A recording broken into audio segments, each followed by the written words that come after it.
প্রথমে কোরআনুল কারীমের আলোকে আমরা সালাতের ফজিলত জানব। কোরআনুল কারীমে আল্লাহ রাব্বুল আলামিন অগণিত অসংখ্য জায়গায় সালাতের ফজিলত, সালাতের গুরুত্ব সম্পর্কে আলোচনা করেছেন। সবগুলো আয়াত যদি বলি, শুধু অনুবাদ বললে 1 থেকে 1.5 ঘন্টা। ব্যাখ্যাবাদ আমি ওইখান থেকে বাছাই করা কয়েকটা আয়াত বলবো। একজন বিবেক প্রসূত মানুষ, চিন্তাশীল মানুষ, জ্ঞানী মানুষের জন্য এই কয়েকটা আয়াতেই সালাতের গুরুত্ব বোঝার জন্য যথেষ্ট হবে ইনশাআল্লাহ। আসুন, প্রথম আয়াত সূরাতুল বাকারা 277 নম্বর আয়াত। আল্লাহ বলেন, ইয়া আইয়ুহাল্লাযীনা আমানু ইন্নাল্লাযীনা আমানু, নিশ্চয়ই যারা ঈমান এনেছে, ওয়া আমিলুস সালিহাত, নেক আমল করেছে, ওয়া আকামুস সালাত, সালাত কায়েম করেছে, ওয়া আতাউস যাকাত, যাকাত আদায় করেছে। একটু কথা বলতে হবে। 1 নম্বরে ঈমান, বলেন কি? 2 নম্বরে হলো নেক আমল, বলেন কি? 3 নম্বরে হলো নামাজ, বলেন কি? 4 নম্বরে হলো যাকাত। কি হলো? কয়টা হয়েছে? 4টা। 4-এর কয়টা হয়েছে?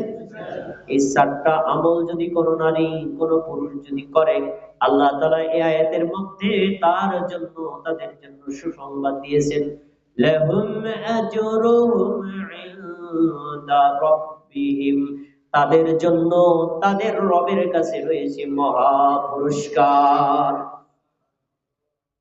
4টি আমল করলে পুরস্কার দিবেন কে? আমাদের রব কে?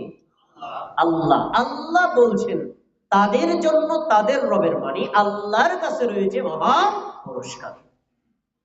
এখন প্রশ্ন, মহা পুরস্কার কি?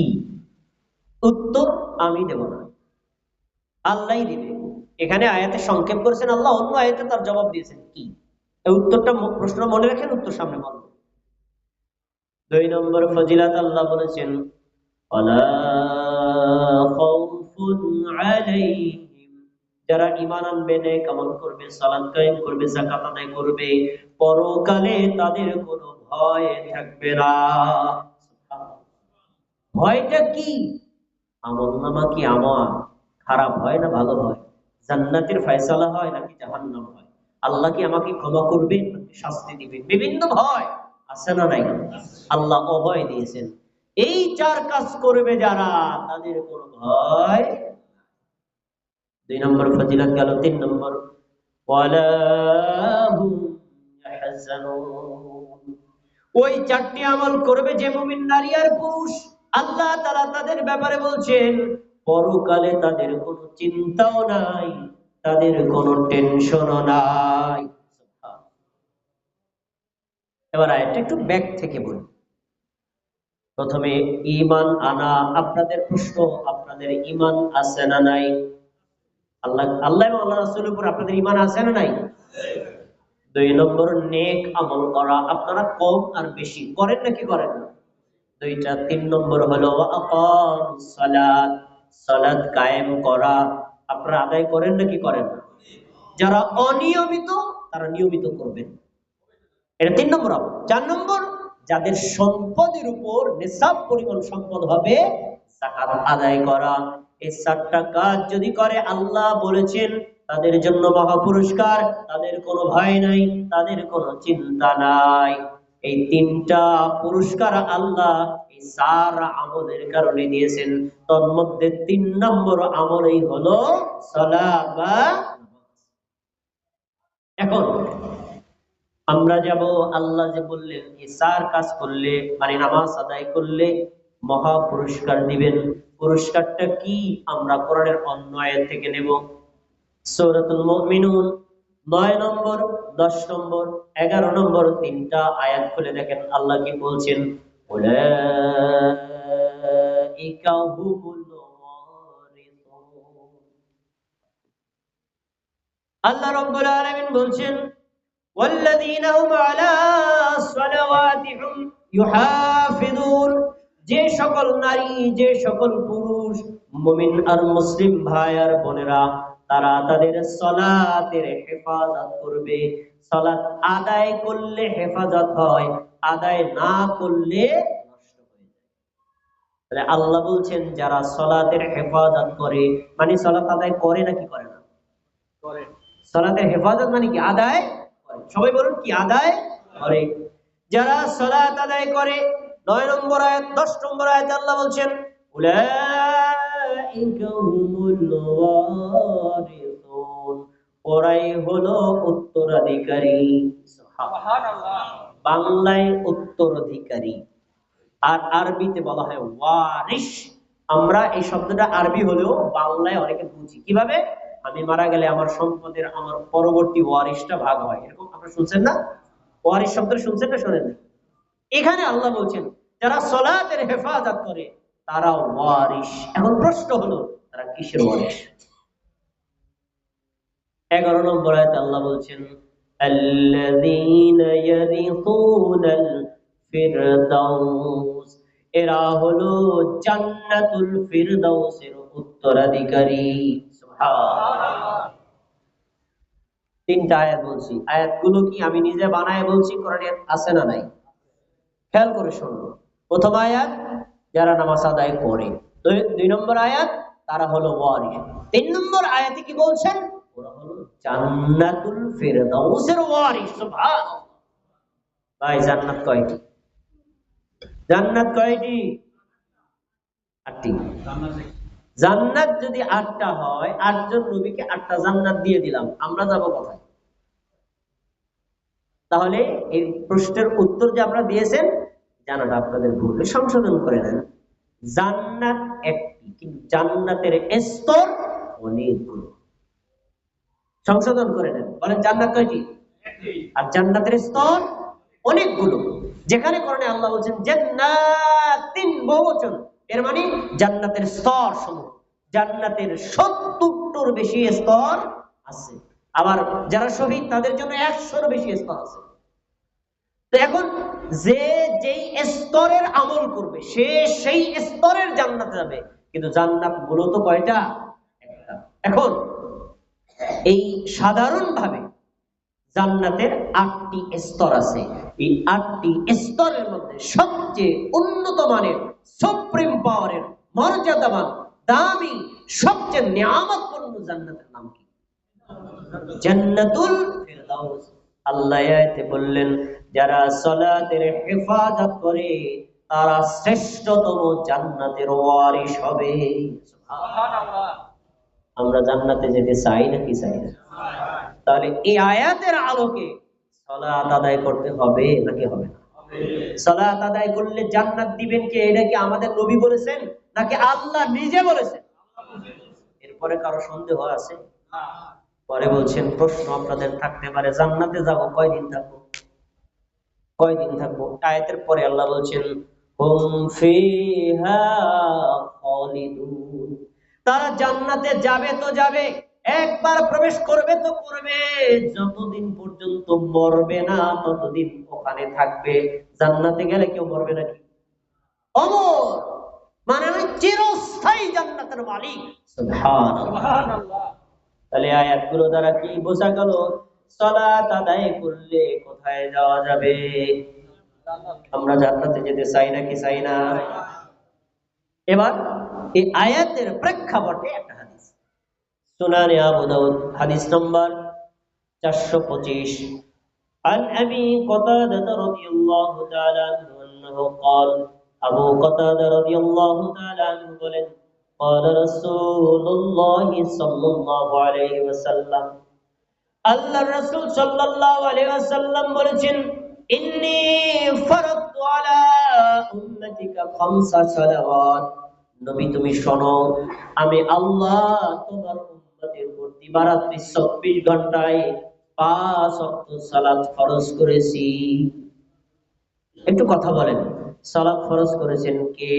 আল্লাহ। কার নিকটে? নবীর নিকটে। কার উপরে? উম্মতের উপরে। আমরা কি আমাদের নবীর উম্মত না? আমাদের উপরে কে ফরজ করেছেন? আল্লাহ। ফরজ করে রেখে দিলেই আল্লাহ পারতেন, কিন্তু রেখে দিয়ে শেষ করেন নাই, এর সাথে আল্লাহ ফজিলত দিয়ে দিয়েছেন। আল্লাহ বলছেন, এটা হাদিসে কুদসি, হাদিসে কুদসি, আল্লাহ তাআলা বলছেন শোনো, আমি তোমার উম্মতের উপর আমি 5 ওয়াক্ত সালাত আদায় করার সঙ্গে সঙ্গে ওয়া আহিদতু ইনদি আহদান, আমার পক্ষ থেকে একটা ওয়াদা করেছি, আমার পক্ষ থেকে একটা অঙ্গীকার করলাম। অঙ্গীকারটা হলো কি, আন্নাহু মান জাআ ইউহাফিজ আলাইহিন্না, তোমার উম্মতের মধ্যে যে নারী, যে পুরুষ, যে যুবক, যে যুবতী ওয়াক্ত মতো সালাত আদায় করবে, আদখালতুহুল জান্নাহ, আমি আল্লাহ নিজ দায়িত্বে তাকে জান্নাতে প্রবেশ করায় দিব। সালাত আদায় করলে জান্নাতে নেওয়ার দায়িত্ব কার? আমি কি মন গড়া কথা বলছি না? হাদিস, বিশ্বাস আপনাদের হয় নাকি হয় না? তাহলে হাদিসে স্পষ্ট পাওয়া গেল, সালাত আদায় করলে আল্লাহ নিজ দায়িত্বে নিজে জান্নাতে ঢোকায় দিবে। জান্নাতের রব কে? জাহান্নামের রব কে? জান্নাত কার কথা শুনে, জাহান্নাম কার কথা শুনে? সে আল্লাহ যদি বলেন তুমি যদি সালাত আদায় করো জান্নাতে নেওয়ার দায়িত্ব আমার, তাহলে সালাত আদায় করলে সে যে জান্নাতে যাবে তাতে কোনো সন্দেহ থাকার কথাই না। এরপরে হাদিসের পরের অংশ, ওমান লাম ইউহাফিজ আলাইহা, তোমার উম্মতের মধ্যে যে নারী, যে পুরুষ, যে যুবক, যে যুবতী 5 ওয়াক্ত সালাতের হেফাজত করে না, মানে সালাত আদায় করে না, তার জন্য আমি আল্লাহর পক্ষ থেকে কোনো ওয়াদা রইল না। মানে কি? আমি তাকে জান্নাতে দেব, ওয়ারেন্টি নেই। আমি তাকে জান্নাত দেব, কোনো গ্যারান্টি নেই। তাহলে সালাতের পরিণতি হলো জান্নাত, আর সালাত না আদায় করার পরিণতি হলো জাহান্নাম। আচ্ছা, এই আয়াত আর হাদিস থেকে একটা ফজিলত মুখস্থ রাখেন, সালাত আদায় করলে মুসল্লি কোথায় যাবে? 1 নম্বর ফজিলত। 2 নম্বর, সালাত যদি কোনো নারী আর কোনো পুরুষ আদায় করে, আল্লাহ তাআলা সালাতের কারণে ওই বান্দার, ওই বান্দির পূর্ববর্তী ছোট ছোট পাপগুলো ক্ষমা করে দিবেন। ক্ষমা না চাইলেও ক্ষমা করবেন সালাতের কারণে। কোন পাপ? ছোট পাপ, সগীরা গুনাহ, ছোট পাপ ক্ষমা করে দিবেন। দলিল সহিহ মুসলিমের হাদিস, عن أبي هريرة رضي الله عنه أنه قال قال رسول الله صلى الله عليه وسلم, আবু হুরায়রা রাদিয়াল্লাহু আনহু বলেন, রাসূলুল্লাহ সাল্লাল্লাহু আলাইহি ওয়াসাল্লাম বলেছেন, as-সালাওয়াতুল খামস ওয়াল জুমআতু ইলাল জুমআ রমাদান ইলা রমাদান মুকাফফিরাতুম মা বাইনাহুন্না ইযা জাতানাবাল কাবাইর। কোন নারী, কোন পুরুষ, কোন যুবক, কোন যুবতী, মুমিন মুসলিম যদি হয়, সে যদি 5 ওয়াক্ত সালাত আদায় করে, সালাতের বাইরে যে সময়টা সে অতিবাহিত করে, ছোট পাপ গুলো ক্ষমা করে দিবেন কে? আল্লাহ। 5 ওয়াক্ত সালাত, আমরা একটু আগে কোন ওয়াক্তে সালাত আদায় করেছি? এশা। আপনি এশা সালাত আদায় করার পরে আপনি ঘুমিয়ে যাবেন বা অন্য কোনো কাজ করতে পারেন, এরপরে ফজর সালাত আদায় করবেন। এশা থেকে ফজর, তারপরে ফজর সালাত আদায় করলেন, জোহর সালাত আদায় করলেন, ফজর থেকে জোহর, জোহর তারপর আসর আদায় করলেন, জোহর থেকে আসর, আসর থেকে মাগরিব আদায় করলেন, আসর আর মাগরিবের সময়ের মাঝখানে, এভাবে আবার মাগরিব থেকে এশা পড়লেন, মাগরিব আর এশার মাঝখানে যে সময়টুকু আছে এই সময়ের মধ্যে যদি বড় গুনাহ না করেন, ছোট ছোট গুনার জন্য ক্ষমা চাওয়া লাগবে না, নামাজের কারণেই ক্ষমা করে দিবেন কে? তাহলে হাদিসে স্পষ্ট প্রমাণ, 5 ওয়াক্ত সালাত আদায় করলে পাপ ক্ষমা করে দিবেন কে? আল্লাহ। এটা হলো 5 ওয়াক্ত সালাত। হাদিসের পরের অংশ, ওয়াল জুমআতু ইলাল জুমআ, এই জুমা থেকে আরেক জুমা। জুমার দিন আমরা কি সালাত আদায় করি? জুমার সালাত আদায় করি না? এই জুমার সালাত আদায় করলেন, তারপরের জুমা আবার সালাত আদায় করলেন, 2 জুমার সালাত আদায় করেছেন। 2 জুমা আদায় করার কারণে মাঝখানের 1 সপ্তাহের পাপ ক্ষমা করে দিবেন কে? আল্লাহ। আর আবু দাউদে একটা হাদিস আসছে, ওয়াসালাসাতু জিয়াদাতিন, অতিরিক্ত আরো 3 দিন, মানে জুমার দিন স্পেশাল কিছু আমল আছে, ওই সুন্নাহর ভিত্তিতে যদি কেউ করে তাহলে 10 দিনের পাপ ক্ষমা হয়ে যায়। এরপরে হাদিস, রমাদানু ইলা রমাদান, এক রমজান থেকে আরেক রমজান। গত রমজানে যারা সালাত আদায় করেছেন, সিয়াম পালন করেছেন, রমজানের হক আদায় করেছেন, আগামী রমজান মাসেও যদি সিয়াম আল্লাহর হকগুলো আদায় করেন, 2 রমজানের হক আদায় করলে মাঝখানের 1 বছরের পাপ ক্ষমা করে দিবেন কে? একটা শর্ত আছে। শর্ত কি? ইযাজতানাবাল কাবাইর, বড় পাপ ছেড়ে দিতে হবে। বড় পাপ ছেড়ে দিতে হবে, আর না হলে বড় পাপের জন্য তাওবা করতে হবে। ছোট পাপ সালাতের কারণে, রমজানের কারণে, জুমার কারণে ক্ষমা পাবেন, কিন্তু বড় পাপ ক্ষমা পেতে হলে হয় তাওবা করতে হবে, নতুবা পাপ থেকে বিরত থাকতে হবে, নতুবা আপনার পাপ স্থগিত থাকবে, ক্ষমা হবে না। পাপ কিভাবে ক্ষমা হবে তাও আমাদের নবী একটা দৃষ্টান্ত দিয়েছেন। সহিহ বুখারীর হাদিস নম্বর 524, عن ابي هريره رضي الله عنه انه قال, আবু হুরায়রা রাদিয়াল্লাহু আনহু থেকে বর্ণিত, তিনি বলেন, قال رسول الله صلى الله عليه وسلم, আল্লাহর রাসূল সাল্লাল্লাহু আলাইহি ওয়াসাল্লাম বলেছেন, আরাআইতুম লাউ আন্না নাহারান বিবাবি আহাদিকুম ইয়াগতাসিলু ফীহি কুল্লা ইয়াউমিন খামসান, আমার সাহাবীরা শোনো, তোমাদের কারো বাড়ির সামনে যদি একটা নদী থাকে, খাল থাকে, বিল থাকে, পুকুর থাকে, ওই নদীতে, ওই খালে বিলে যদি দৈনিক 24 ঘন্টায় 5 বার গোসল করো, আমরা কয়বার গোসল করি? সাধারণ নীতি একবার, গরমকালে কেউ ডাবল করে, আর শীতকাল আসলে 2 দিন অন্তর অন্তর করে, তাই না? কিন্তু সাধারণ নীতি বাঙালিদের একবার, দৈনিক একবার না? আল্লাহ রাসূল প্রশ্ন করছেন যে দৈনিক 5 বার গোসল করো, হালিউবিকি মিন দারনিহি শাই, ওই ব্যক্তির গায়ে কি কোনো ময়লা থাকতে পারে? যত্নের সাথে 5 বার গোসল করলে গায়ে ময়লা থাকবে না? আপনারা যেমন বলেছেন না, তখন সাহাবীরা বলেন, ক্বালু লা ইউবকি মিন দারনি শাই, আল্লাহর রাসূল, কোন সাহাবী যদি দৈনিক 5 বার গোসল করে তার গায়ে কোনো ময়লাই থাকবে। এরপরে এই কথা বলার পরে আল্লাহ রাসূল বলেন, যালিকা মিসলুস সালাওয়াতিল খামস, আমার সাহাবীরা শোনো, মহিলা সাহাবীরা শোনো, পুরুষ সাহাবীরা শোনো, ফাযালিকা মিসলুস সালাওয়াতিল খামস, এটাই হলো 5 ওয়াক্ত সালাতের দৃষ্টান্ত। ইয়ামহুল্লাহু বিহিল খাতায়া, আল্লাহ ওই 5 বার গোসল করলে ব্যক্তির ময়লাগুলো যেমন দূর হয়ে যায়, তুমি যদি 5 বার সালাত আদায় করো, তোমার গায়ে কোনো গুনাহ থাকবে না। সুবহানাল্লাহ। তাহলে সালাত আদায় করলে গুনাহ ক্ষমা হয় নাকি হয় না? সালাত আদায় করলে গুনাহ কয়টা ফজিলত গেল। এরপর আরো অনেক কথা বলা যায়, অনেক, আমি সংক্ষেপ করে দেব কারণ সময়ও কম, আর আমার তো কয়েকটা পার্ট, সালাতের ফজিলত, সালাত না আদায় করার শাস্তি, সালাতের পদ্ধতি ইত্যাদি, এই জন্য সংক্ষেপ করে দিচ্ছি।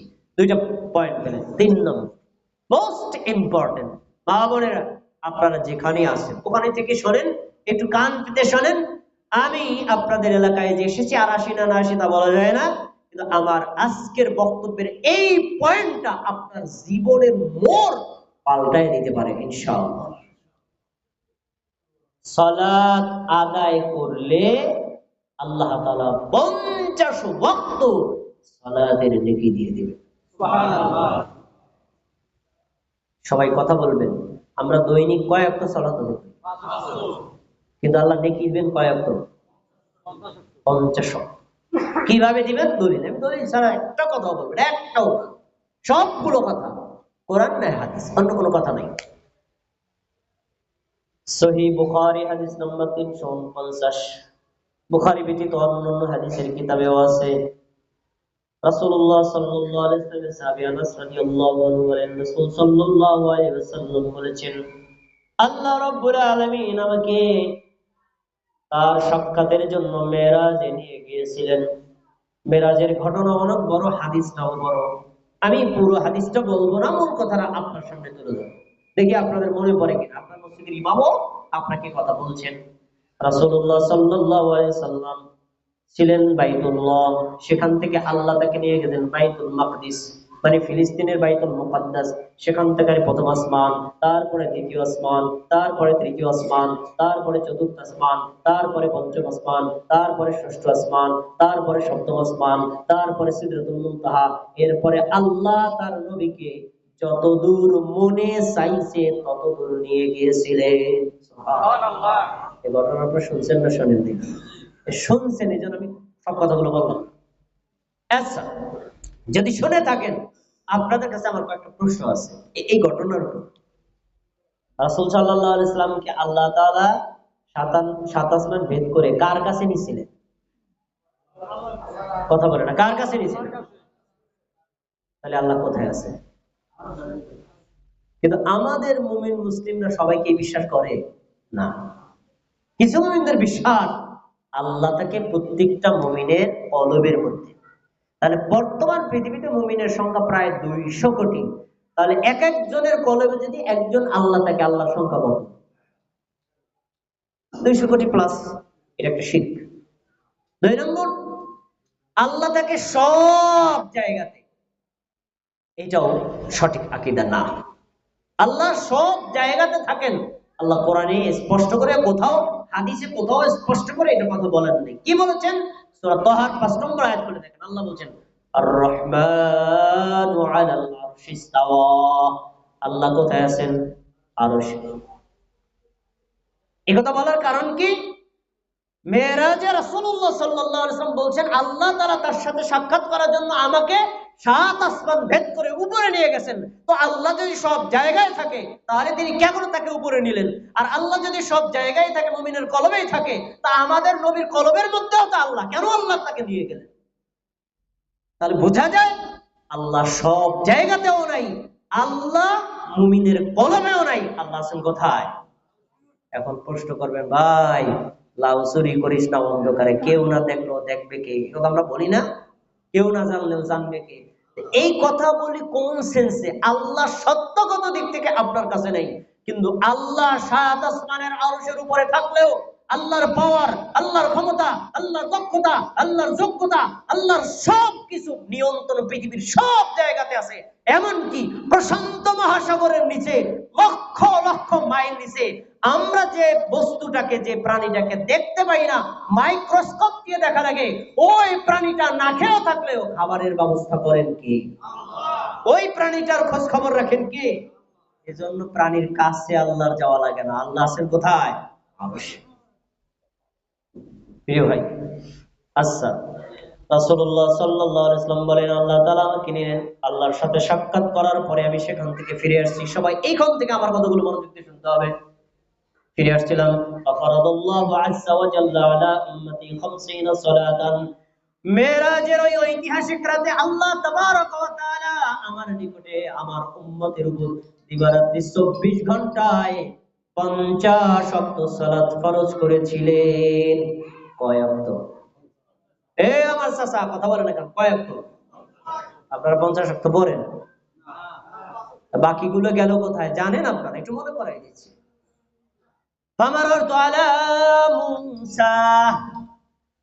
ষষ্ঠ আসমানে মুসা আলাইহিস সালামের সাথে আমার সাক্ষাৎ। আমি মুসা আলাইহিস সালামের নিকট দিয়ে আসছিলাম। মুসা আলাইহিস সালাম বললেন, মা ফারাদাল্লাহু লাকা আলা উম্মতিক। হে মহানবী, হে বিশ্ব নবী, হে আল্লাহর রাসূল, এই মহা ঐতিহাসিক রাতে আল্লাহ তাআলা আপনার উম্মতের উপরে কি ফরজ করেছেন? আল্লাহ নবী সাল্লাল্লাহু আলাইহি ওয়াসাল্লাম বললেন, কুলতুম, বললাম, ফারাদা 50 সালাতান। আল্লাহ আজ এই মহা ঐতিহাসিক রাতে আমার নিকটে আমার উম্মতের উপর দিবারাত্রি 24 ঘন্টায় 50 ওয়াক্ত সালাত ফরজ করেছেন। মুসা আলাইহিস সালাম অবাক, কি বলছেন? 50 ওয়াক্ত সালাত 24 ঘন্টা কিভাবে আদায় করবে? তিনি বলছেন, ফারজি ইলা রাব্বিক, আপনি এখনই আপনার রবের কাছে ফিরে যান। আমি উম্মত পরিচালনা করেছি, অভিজ্ঞতার আলোকে আমি বলতে পারি আপনার উম্মত দিবারাত্রি 24 ঘন্টায় 50 ওয়াক্ত সালাত আদায় করতে পারবে না। 50 ওয়াক্ত সালাত আদায় করলে খাওয়া, ঘুম, পেশাব, পায়খানা সব গোসল সব বন্ধ। দুনিয়াবি আইন কাম কিচ্ছু করতে পারতেন না, মসজিদে করে থাকা না। যার আপনি কমায় আসেন। মুসা আলাইহিস সালামের কথার কারণে আমি আল্লাহর কাছে ফেরত গেলাম। আল্লাহর কাছে গিয়ে বললাম, আল্লাহ আমার উম্মতের জন্য সংক্ষেপ করে দেন, কমায় দেন, একটু সহজ করে দেন। আল্লাহ তাআলা 5 ওয়াক্ত সালাত কমায় দিলেন। কয় ওয়াক্ত কমছে? এখন সংক্ষেপ করে বলছি ঘটনা। পরে মুসা আলাহিসাল্লামের সাল্লামের কাছে আসছে, মুসা আলাহিসাল্লাম সাল্লাম আবার পাঠাইছে, এভাবে 9 বার তাকে পাঠাইছে আল্লাহ তাআলার কাছে। 9 দিয়া 5 রে গুণ দেন, 5 রং কত? 45 অক্ত। 45 অক্ত মাইনাস হওয়ার পরে রইল কয় অক্ত? এবার যখন এটা নিয়ে আসছিলাম, মুসা আলাহিসাল্লাম সাল্লাম বললেন এখন কয় অক্ত আছে? বললেন 5 অক্ত। বলছে এখন আবারও ফেরত যান, আবারও ফেরত যান, এও আপনার উম্মত পারবে না। আমার মধ্যঘটমাঝি এলাকার ভাইয়েরা, আপনাদের সন্তানের চাইতো আমার কম বয়স, কিন্তু একটা অনুরোধ করে বলি, এখন একটা পয়েন্ট আপনাকে বলবো, আপনার সারা জীবন মুসল্লি হওয়ার জন্য উপকার হবে। আল্লাহর নবী আমার উম্মতের উপরে, আল্লাহর নবীর উম্মতের উপরে এত দয়াশীল ছিলেন, তিনি বললেন মুসা তুমি বললেও আমি আর যাব না। ফাস্তাহিয়াইতু রাব্বি, আমি আমার রবের কাছে বারবার যাতে শরম পাই, লজ্জা পাই। আমার উম্মতের উপর আল্লাহ 50 ওয়াক্ত সালাত ফরজ করেছেন, আমার উম্মত যদি 50 ওয়াক্ত আদায় করত, 50 ওয়াক্ত সালাতের নেকি পাইতো। তোমার কথার কারণে 45 ওয়াক্ত কমে গেছে, আমার উম্মতের নেকিও কমে গেছে।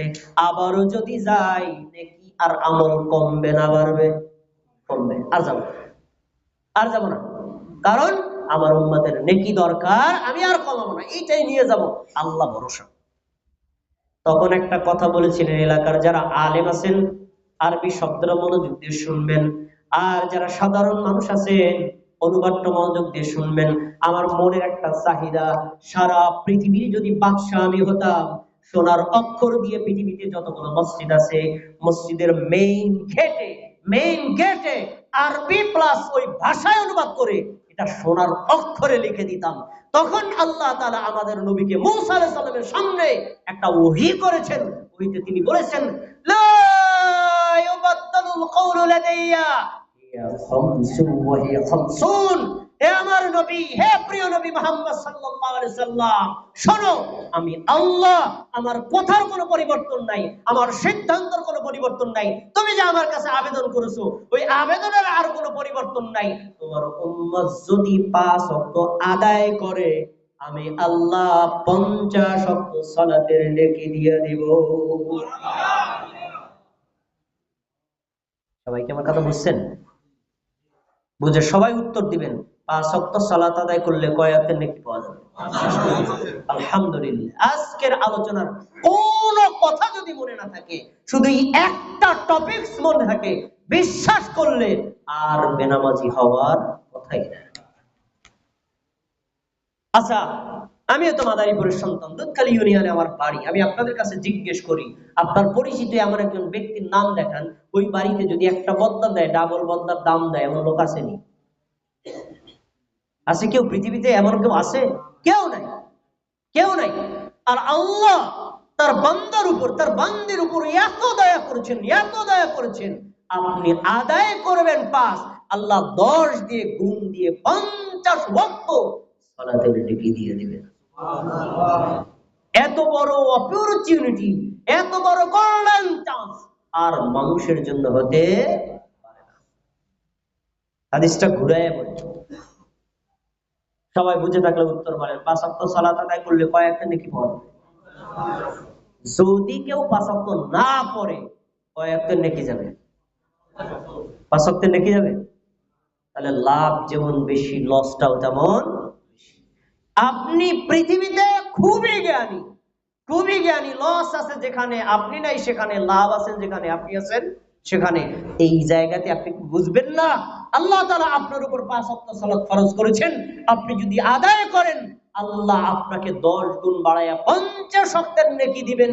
এই কথা বিশ্বাসের সাথে কোন নারী, কোন পুরুষ যদি শোনে আর এই হাদিসটা পড়ে, তাহলে কি তার নামাজ আর ছেড়ে দেওয়ার কথা? এখন থেকে আমরা সালাতের, নামাজের যত্ন নেব তো ইনশাআল্লাহ। ইনশাআল্লাহ। 3টা ফজিলত বলছি, 3টা ফজিলত। সালাতের পরিণতি জান্নাত। সালাত আদায় করলে পাপ ক্ষমা হবে, সালাত আদায় করলে 50 ওয়াক্ত সালাতের নেকি পাওয়া। এই 3টাই যদি আমরা মনে রাখি, তাহলে তো কোনো নারী, কোনো পুরুষ বেনামাজি হওয়ার কথা না, তাই না? এরপরেও রাসূলুল্লাহ সাল্লাল্লাহু আলাইহি সাল্লাম হাদিসের মাধ্যমে সালাতের আর অনেক ফজিলত বলেছেন। আমি মাত্র 2-3টা বলে এরপরে যাব। সালাত যারা আদায় করে না তাদের শাস্তি কি।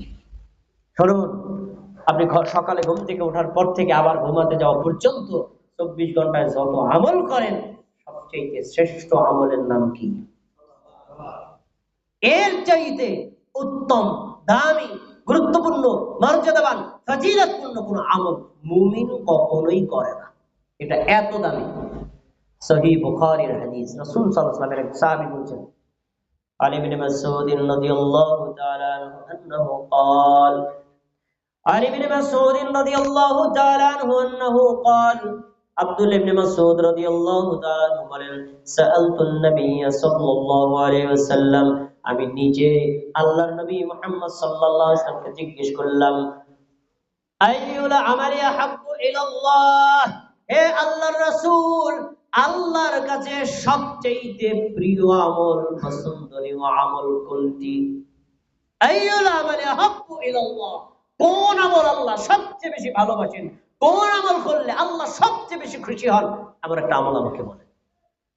তিনি বললেন, আস-সালাতু ফি আউয়ালি ওয়াক্তিহা, এটা হলো আবু দাউদের ইবাদত। আর বুখারীর ইবাদত আস-সালাতু লিওয়াক্তিহা, ওয়াক্ত মতো সালাত আদায় করা। আর আবু দাউদের ইবাদতের অর্থ হলো আউয়াল ওয়াক্তে সালাত আদায় করা। মূল কথা সালাতের ফজিলত। তাহলে আল্লাহ তাআলার নিকটে সবচেয়ে দামি, সবচেয়ে পছন্দনীয় আমল কি? সালাত। বলেন কি? সালাত। অনেক মনে সালাত বুঝে না, নামাজ বললে বুঝবেন, তাই না? সালাত আর নামাজ অনেক, এখন আগে হয়তো বুঝতেন না, এখন তো অনেকে বুঝেন। আমি সালাত বলি কেন? কোরআনে সালাত আছে। সালাত বলি কেন? হাদিসে সালাত আছে। অনুবাদ বলা না জায়েজ না, নামাজ বলা যাবে, কিন্তু বিষয় হলো আল্লাহ ইবাদতকে যেই নাম দিয়েছেন ওই নাম বলাটা উত্তম। সেজন্য আমি সালাত বলছি। তো সালাতের চাইতে শ্রেষ্ঠ কোন আমল আল্লাহর কাছে আর? সালাত সবচেয়ে সুন্দর আমল। এর চাইতে চমৎকার, সাজানো, গোছানো, দেখতে সুন্দর কোন আমল ইসলামী শরীয়তে নেই।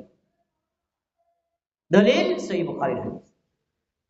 قال عثمان رضي الله تعالى عنه, উসমান রাদিয়াল্লাহু তাআলা বলেন, as-salatu ahsanu ma ya'malun nas, মানুষেরা যত প্রকার আমল করে, এই আমলগুলোর মধ্যে সবচেয়ে আহসান, সবচেয়ে সুন্দর আমল হলো সালাত।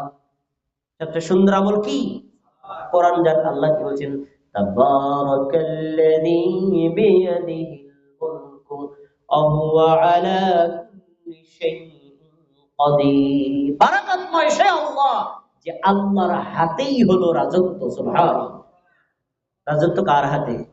আল্লাহ যাকে ইচ্ছা রাজত্ব দেন, আবার যার থেকে ইচ্ছে ছিনিয়ে নেন। এটা আল্লাহর কারোর সাথে অন্য কেউ পারে না। তো সেই আল্লাহ পরে বলছেন, আল্লাযী খালাকাল মাউতা ওয়াল হায়াতা লিয়াবলুয়াকুম আইয়ুকুম আহসানু আমালা, আল্লাহ মরণ সৃষ্টি করেছেন, জীবন সৃষ্টি করেছেন তোমাদেরকে পরীক্ষা করার জন্য, কে সবচেয়ে বেশি সুন্দর আমল করে। এখানে আল্লাহ কি বলছেন? তোমাদেরকে সৃষ্টি করা হয়েছে তোমাদেরকে পরীক্ষা করার জন্য, টেস্ট করার জন্য, কে সবচেয়ে সুন্দর আমল করে। আর ওসমান রাদিয়াল্লাহু তাআলা বলছেন, সবচেয়ে সুন্দর আমলের নাম কি? কথা বলেন, সবচেয়ে সুন্দর আমলের নাম কি? সালাত। এটা আল্লাহর কাছে আর ইসলামের কাছে সবচেয়ে সুন্দর আমল হলো সালাত। এটা সুন্দর বোঝার জন্য একটা দৃষ্টান্ত দিচ্ছি। বর্তমান পৃথিবী তথ্য প্রযুক্তির যুগ, হাতের মুঠে পৃথিবী ঘুরে, তাই না? আমরা দেখতে পাই। আমি একটা তথ্য আপনাকে বলে দিচ্ছি, ইউটিউবে অথবা ফেসবুকে আপনি সার্চ অপশনে গিয়ে সার্চ করবেন মক্কার সালাতের দৃশ্য, মক্কার মসজিদ হারামের সালাতের দৃশ্য, বাংলা ইংলিশে দাদার আসবে, আসলে দেখবেন ড্রোন দিয়ে উপর থেকে ক্যামেরা ধরে, যার ফলে পুরো মসজিদে হারামের সালাতের দৃশ্য ফুটে ওঠে।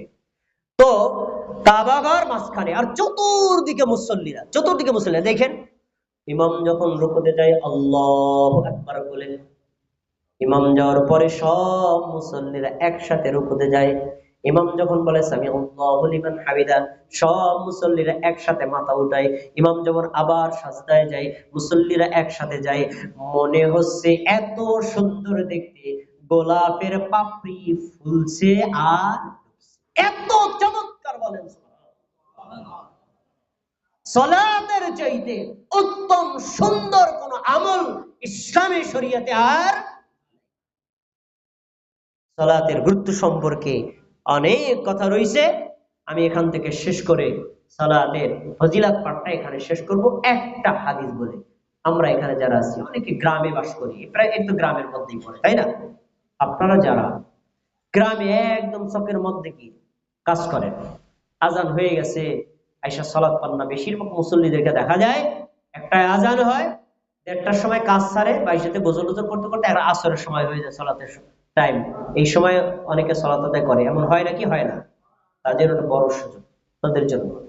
আবু দাউদের হাদিস বলছি, রাসূলুল্লাহ সাল্লাল্লাহু আলাইহি ওয়াসাল্লাম বলেন, ইয়াজাবু রাব্বুকুম মিন রাইন গানামিন ফি রাসি শাদিয়াতিন বিজাবারিন।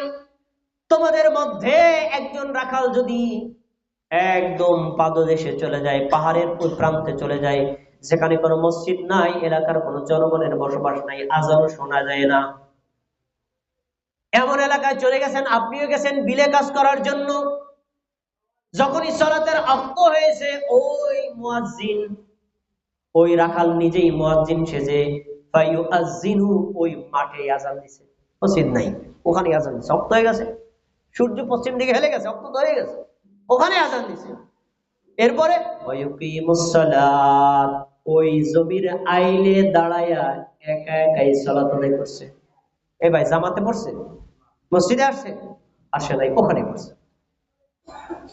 এরপরে আল্লাহ নবী বলেন, আল্লাহ তাআলাকে ভয় করেছে, ওয়ায়াখাফু রাব্বা, সে আল্লাহকে ভয় করেছে। কয়টা আমল? ওয়াক্ত হলো, আজান দিল, তারপরে ইকামত দিয়ে একাই সালাত আদায় করলো। কেন করলো? ওইখানে কেউ দেখে না, নামাজ আদায় না করলে কেউ তাকে কিছু বলতো না, কিন্তু আদায় করছে কার জন্য? আল্লাহর জন্য। আল্লাহর ভয়ে যে আদায় করলো, আল্লাহ তাআলা ওই বান্দার এই কর্ম দেখে এত খুশি হন, এত খুশি হন, আরশের ফেরেশতাদেরকে ডেকে বলেন, উনজুরু ইলা আবদি হাযা, আমার আরশের ফেরেশতারা, তোমরা এই বিল এলাকায় জমিনের মধ্যে আমার এই বান্দার দিকে তাকায় দেখো, সে বিলের মধ্যে ওয়াক্ত হওয়ার সাথে সাথে আজান দিছে, ওইখানে সালাত আদায় করছে, আমাকে ভয় করছে। আমি তোমাদেরকে সাক্ষী রেখে বললাম, কদ গফারতু লাহু ওয়া আদখালতুহুল জান্নাহ, আমি আল্লাহ ওর পাপ ক্ষমা করলাম, তাকে জান্নাতে ঢুকায়া দিলাম। সুবহানাল্লাহ। সালাত আল্লাহর কাছে এত প্রিয় ইবাদত যে সালাত আপনি যেখানেই থাকবেন ওখানেই যদি আপনি আদায় করেন, আল্লাহ খুশি হয়ে পাপ ক্ষমা করবেন, জান্নাতও দিয়ে দিবেন। সুবহানাল্লাহ। অনেক কথা আছে, আমি ফজিলত পাঠটা এখানে শেষ করে দিলাম। এবারে অল্টারনেট, এতক্ষণ যত সুন্দর কথাই বলি সবার হৃদয়ের মধ্যে প্রবেশ করেনি, কারণ সকলের বিশ্বাস এক না। আমি হাদিসগুলোতে বিশ্বাস নিয়ে বলেছি, আপনি সে বিশ্বাস নিয়ে শোনেন নাই, যার ফলে কথাগুলো বলার পরেও বেনামাজি থাকবে। এজন্য আল্লাহ তাআলা কোরআন মাজিদে নবী মুহাম্মদ সাল্লাল্লাহু আলাইহি ওয়াসাল্লাম হাদিসের মধ্যে যারা বেনামাজি, যারা সালাত পরিত্যাগ করে, যারা নামাজ নিয়ে অবহেলা করে, যারা নামাজ কাজা করে, তাদের ব্যাপারে অত্যন্ত ভয়ঙ্কর কথা বলেছেন। আসুন আমরা কোরআন থেকে 2-3টা তথ্য নেই, তারপরে হাদিস। সূরাতুল মারইয়াম 59 নম্বর আয়াত আল্লাহ বলেন, فَخَلَفَ مِن بَعْدِهِمْ خَلْفٌ ثُمَّ أَضَاعُوا الصَّلَاةَ وَاتَّبَعُوا الشَّهَوَاتِ فَسَوْفَ يَلْقَوْنَ غَيًّا। নবীরা যখন আগমন করেছিলেন, আল্লাহর ইবাদত ছাড়া সালাত আদায় করেছেন, নবীদের নিজ হাতে গড়া প্রশিক্ষিত সাহাবীগণ তারা আল্লাহর এই সালাতটাকে মূল্যায়ন করেছেন। তার পরবর্তী প্রজন্ম যখন আগমন করেছে, মানে তাবেঈদের স্তর থেকে যারা আসছে, এরা সালাতটাকে বিনষ্ট করে দিয়েছে। আদাউ সালাত, সালাত নষ্ট করেছে। সালাত নষ্ট হয় কিভাবে? সালাত না আদায় করলে। সালাত নষ্ট হয় কিভাবে? সালাত আউয়াল ওয়াক্তে সালাত আদায় না করলে। সালাত নষ্ট হয় কিভাবে? সালাত নবীর তরিকায় আদায় না করলে। সালাত নষ্ট হয় কিভাবে? সালাতের মধ্যে আল্লাহর প্রতি মনোযোগ না থাকলে। এইভাবে যদি কেউ সালাত আদায় করে, সালাত নষ্ট হয় কিভাবে? 3 ওয়াক্তের 1 ওয়াক্ত বলেছে, 4 ওয়াক্ত পড়ে নাই। এরকম ভাবে যারা সালাত আদায় না করে সালাতকে নষ্ট করেছে, 1 নম্বর অপরাধ। 2 নম্বর, তারা প্রবৃত্তির অনুসরণ করেছে, নিজের যা ভালো মনে চায় এটা করছে, আর নিজের যা ভালো মনে চায় না তা করে নাই। মানে কোরআন হাদিস নিজের চয়েস মতো আমল করেছে। এই টাইপের মানুষ যারা, এই 2 অপরাধের কারণে আল্লাহ তাআলা বলেন ফাসাউফা ইয়ালকাউনা খাইয়া, যারা নামাজ পরিত্যাগ করলো, প্রবৃত্তির অনুসরণ করলো, 2 অপরাধের অপরাধী যারা, আল্লাহ তাদেরকে অচিরেই জাহান্নামের গর্তে নিক্ষেপ করবেন। সূরা মারিয়াম 59 নম্বর আয়াত। আয়াত থেকে কি বোঝায়? বেনামাজি কোথায় যাবে? কথা বলে, বেনামাজি কোথায় যাবে? বেনামাজি জাহান্নামে যাবে। দলিল সূরা মারিয়াম 59 নম্বর আয়াত খুলে দেখেন, একটা দলিল। এরা সূরাতুল মুদ্দাসসির 40 থেকে 44 নম্বর আয়াত খুলে দেখেন, আল্লাহ কি বলছেন? ফি জান্নাতি ইয়াতাসাআলুনা আনিল মুজরিমিন, জান্নাতে যারা যাবে, এই জান্নাতি লোকেরা জাহান্নামীদের সাথে পরস্পর কথা বলবে। সুবহানাল্লাহ। আল্লাহ আমাদের সবাইকে জান্নাত দেওয়ার তৌফিক দান করুন, আমিন। আপনি জান্নাতে গেলে আপনার পরিচিত জন তাদের কথা মনে পড়বে। এই আব্দুর রহমানের চিন্তা কোথায় আছে? দেখবেন যারা একটু সুখে থাকে তারা কিন্তু সুখের সময় আরেকজনকে লাইভে দেখায়, দেখ আমি কিন্তু কানাডায় আসছি। কেন দেখায়? মানে আরেকজনকে শেয়ার করা। তখন মনে পড়বে আমি তো অনেক সুখে আছি, আমার অমুক লোকটা কোথায়। আল্লাহ তাআলা তার সাথে কথা বলার সুযোগ করে দিবেন, ওই যে দেখো সে কোথায় আছে।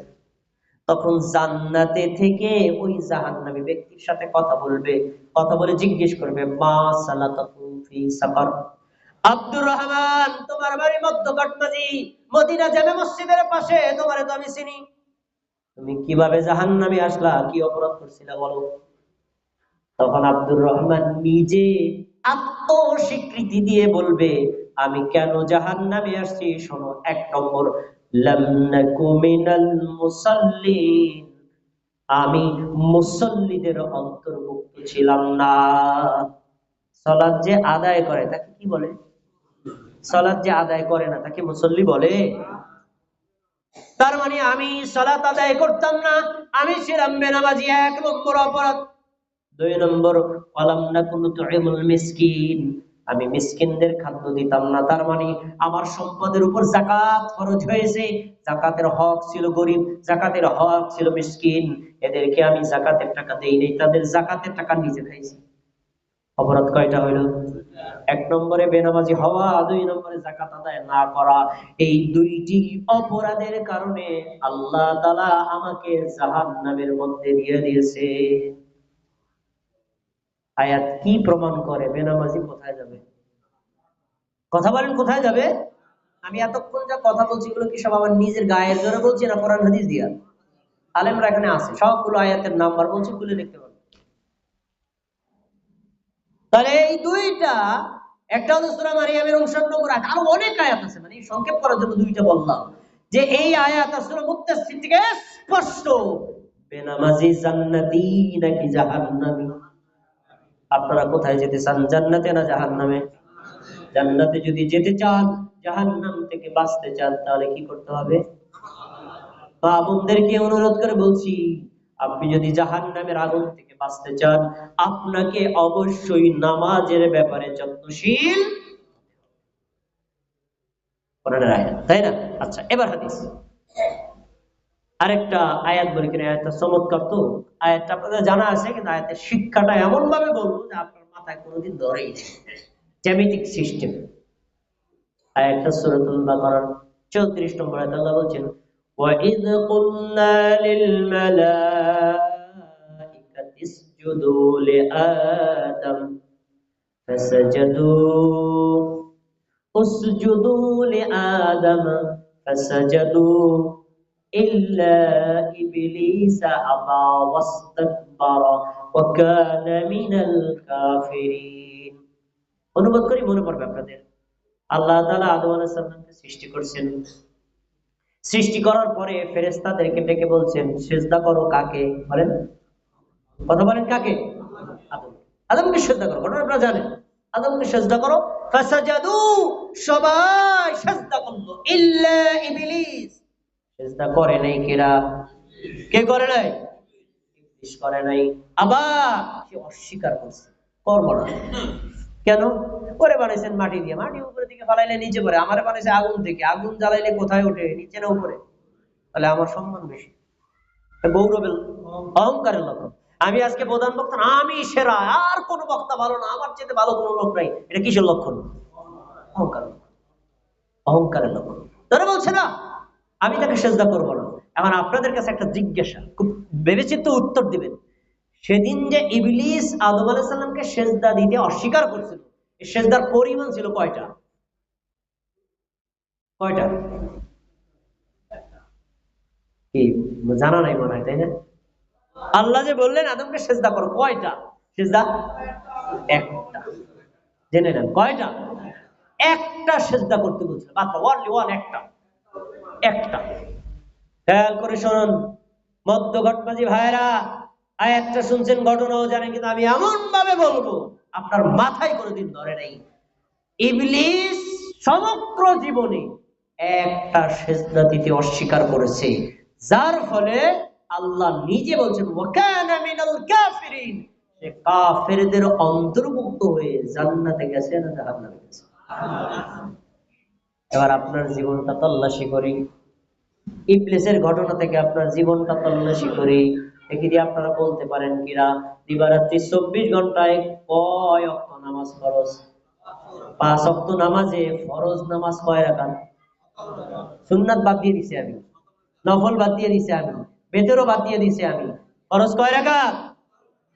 এক রাকাতে কয়টা রুকু? কয়টা বলেন? এক রাকাতে কয়টা রুকু? তার মোট 17টা রুকু। আর এক রাকাতে কয়টা সাজদা? দুইটা সেজদা। আচ্ছা, এক রাকাতে যদি দুইটা সেজদা হয়, অনুরূপ ভাবে 17 রাকাতে কয়টা সেজদা হবে? 34টা সেজদা। এবার আপনারা বলবেন, আমি কিছু বলবো, আপনারা বলবেন ইবলিস সমগ্র জীবনে একটা সেজদা দেয় নাই। আর আপনি যদি 5 ওয়াক্ত সালাত আদায় না করেন, তাহলে আল্লাহর 34টা সেজদা আপনি ছেড়ে দিয়েছেন।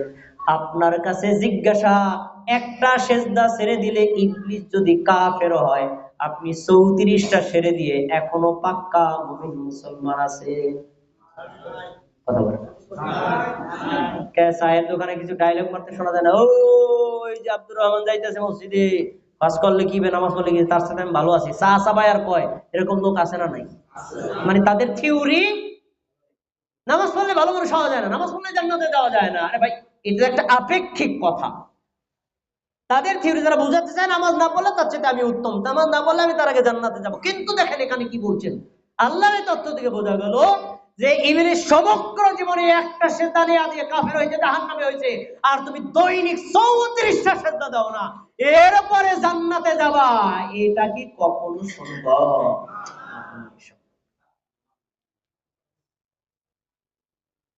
যে লোকটা বেনামাজি, যে নারী বেনামাজি, যে পুরুষ বেনামাজি, যে যুবক বেনামাজি, যে যুবতী বেনামাজি, সে দৈনিক কমপক্ষে 34টা আল্লাহর ফরজ লঙ্ঘন করে, এই লোকটাকে জান্নাতে আল্লাহ দিতে পারে না। কোরআন থেকে বলো। আবার হাদিস, যদি কোনো মুমিন মুসলিম নামাজ আদায় না করে, তাহলে তার পরিণতি কি? খুব ভালো করে শুনুন। বাংলাদেশ থেকে যখন কোনো প্রতিনিধি দল জাতিসংঘে অন্য কোনো এলাকায় যায়, অন্য কোনো দেশে যায়, দেখবেন পরস্পর বৈঠক করার সময় বাংলাদেশি প্রতিনিধি যে বসছে যে চেয়ারে, তার পিছনে কোন দেশের পতাকা? বাংলাদেশের পতাকা। আর অন্য দেশের প্রতিনিধি যেখানে বসছে, তার পিছনে ওই দেশের পতাকা। এই পতাকাটা কিসের জন্য? এটা প্রতীক বোঝানোর জন্য আমি কোন দেশের লোক, বোঝানোর জন্য। জেনে রাখুন, আপনি মুমিন হওয়ার পরে, মুসলমান হওয়ার পরে, কিয়ামতের দিন আপনি যে জান্নাতে যাবেন, জাহান্নাম থেকে মুক্তি পাবেন, তার প্রতীক হলো সালাত। এজন্য আল্লাহর রাসূল বলেছেন, ইন্না বাইনার রাজুলি ওয়া বাইনাশ শিরকি ওয়াল কুফরি তারকাস সালাত, নিশ্চয়ই কাফের, মুশরিক, বেঈমান, মুনাফিক আর মুমিন মুসলমানের মধ্যে পার্থক্য হলো সালাত। সালাত আছে আপনি মুমিন, সালাত আছে আপনি মুসলিম। সালাত নাই, হয় আপনি কাফের, না হয় মুশরিক, না হয় মুনাফিক, না হয় নাস্তিক। এই চারটার একটাই হবে না। সালাত ইসলামের প্রতীক। সালাত আছে যেখানে ইসলাম আছে সেখানে, সালাত নাই যেখানে ইসলাম থাকবে না।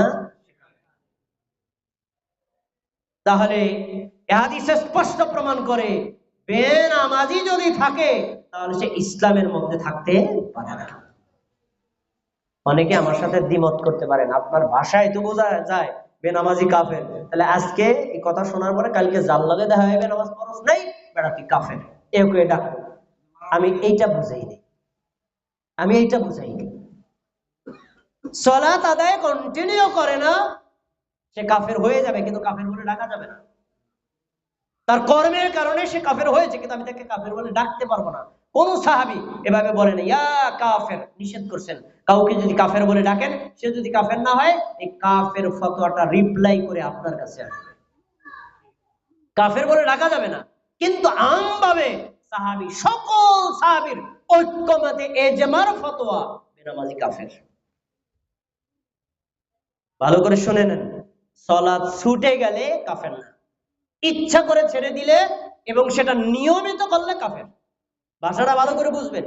নামাজ আমারও মাঝে মাঝে কাজা হতে পারে, আপনারা কাজা হতে পারে। ধরেন একদিন এক ওয়াক্ত সালাতের কথা মনেই নাই, আসরের সময় মনে পড়ছে আয় হায়রে জোহরের নামাজ পড়লাম না, আপনি কাফের হয়ে যাবেন না? ছুটে গেছে, ছেড়ে দেন নাই। আর আপনি 5 ওয়াক্তের ভিতরে এক ওয়াক্ত সালাত কাজা করে ফেলছেন, আপনি কাফের হয়ে যাবেন না?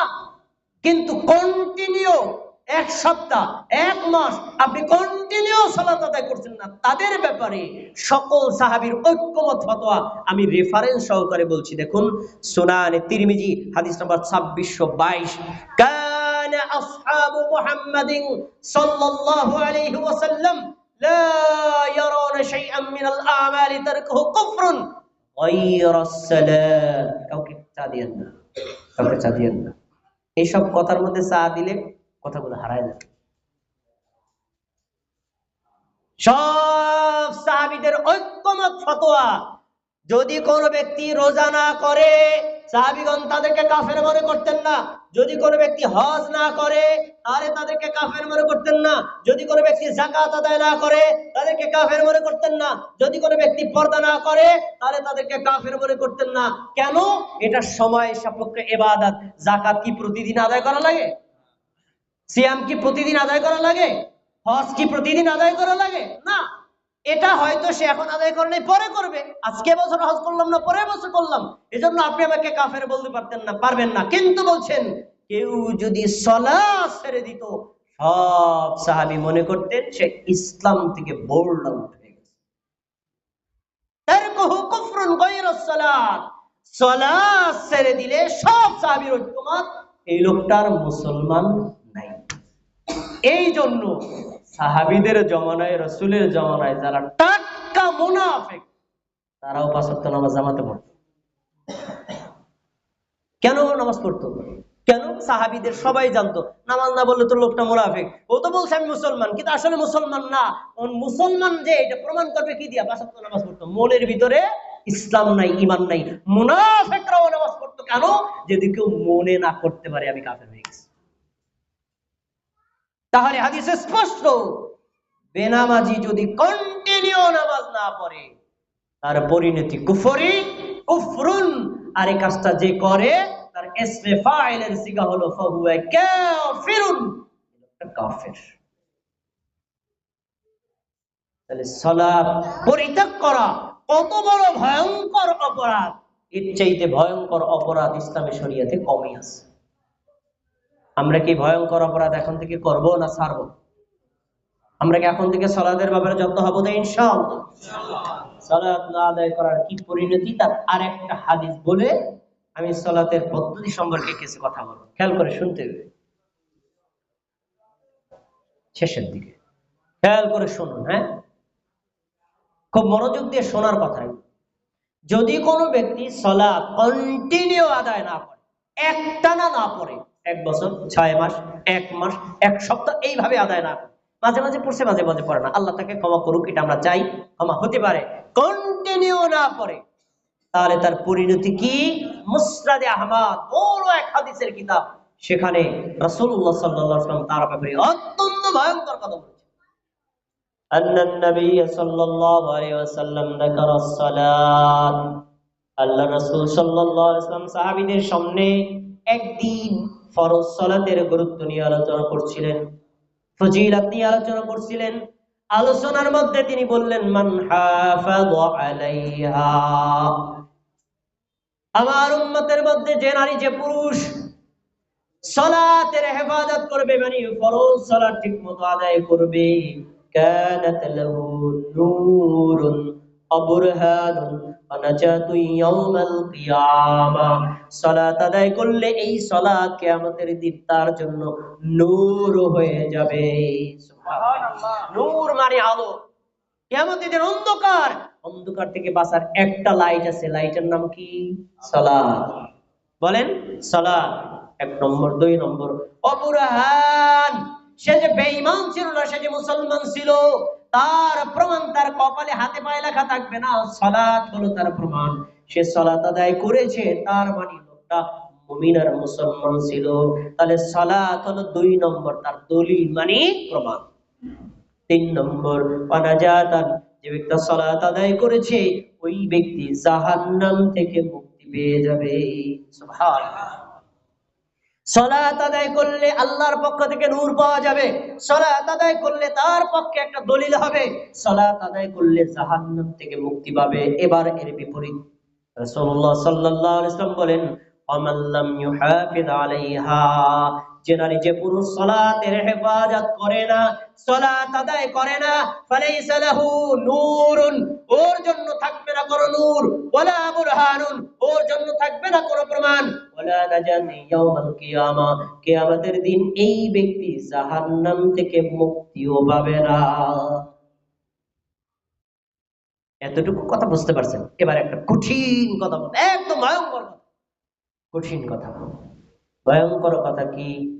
যে ব্যক্তি বেনামাজি, যে ব্যক্তি নামাজ আদায় করে না, নারী হোক পুরুষ হোক, যুবক হোক যুবতী হোক, যদি তার উপর সালাত ফরজ হয়, কন্টিনিউ যদি নিয়মিত সালাত পরিত্যাগ করে, তার ব্যাপারে আল্লাহ রাসূল বলেছেন, ওয়াকানা ইয়াউমাল কিয়ামাতি মা'a কারুন ওয়া হামান ওয়া উবাই ইবনে খালব, যে ব্যক্তি দুনিয়াতে নামাজ পড়বে না, নারী বা পুরুষ হোক, এই বেনামাজি কিয়ামতের দিন ফেরাউনের সাথে, নাম বলেন কি? সবাই কথা বলতে হবে, কার সাথে? 2 নম্বর হলো হামানের সাথে, বলেন নাম বলেন। 3 নম্বর হলো করুনের সাথে, বলেন নাম বলেন।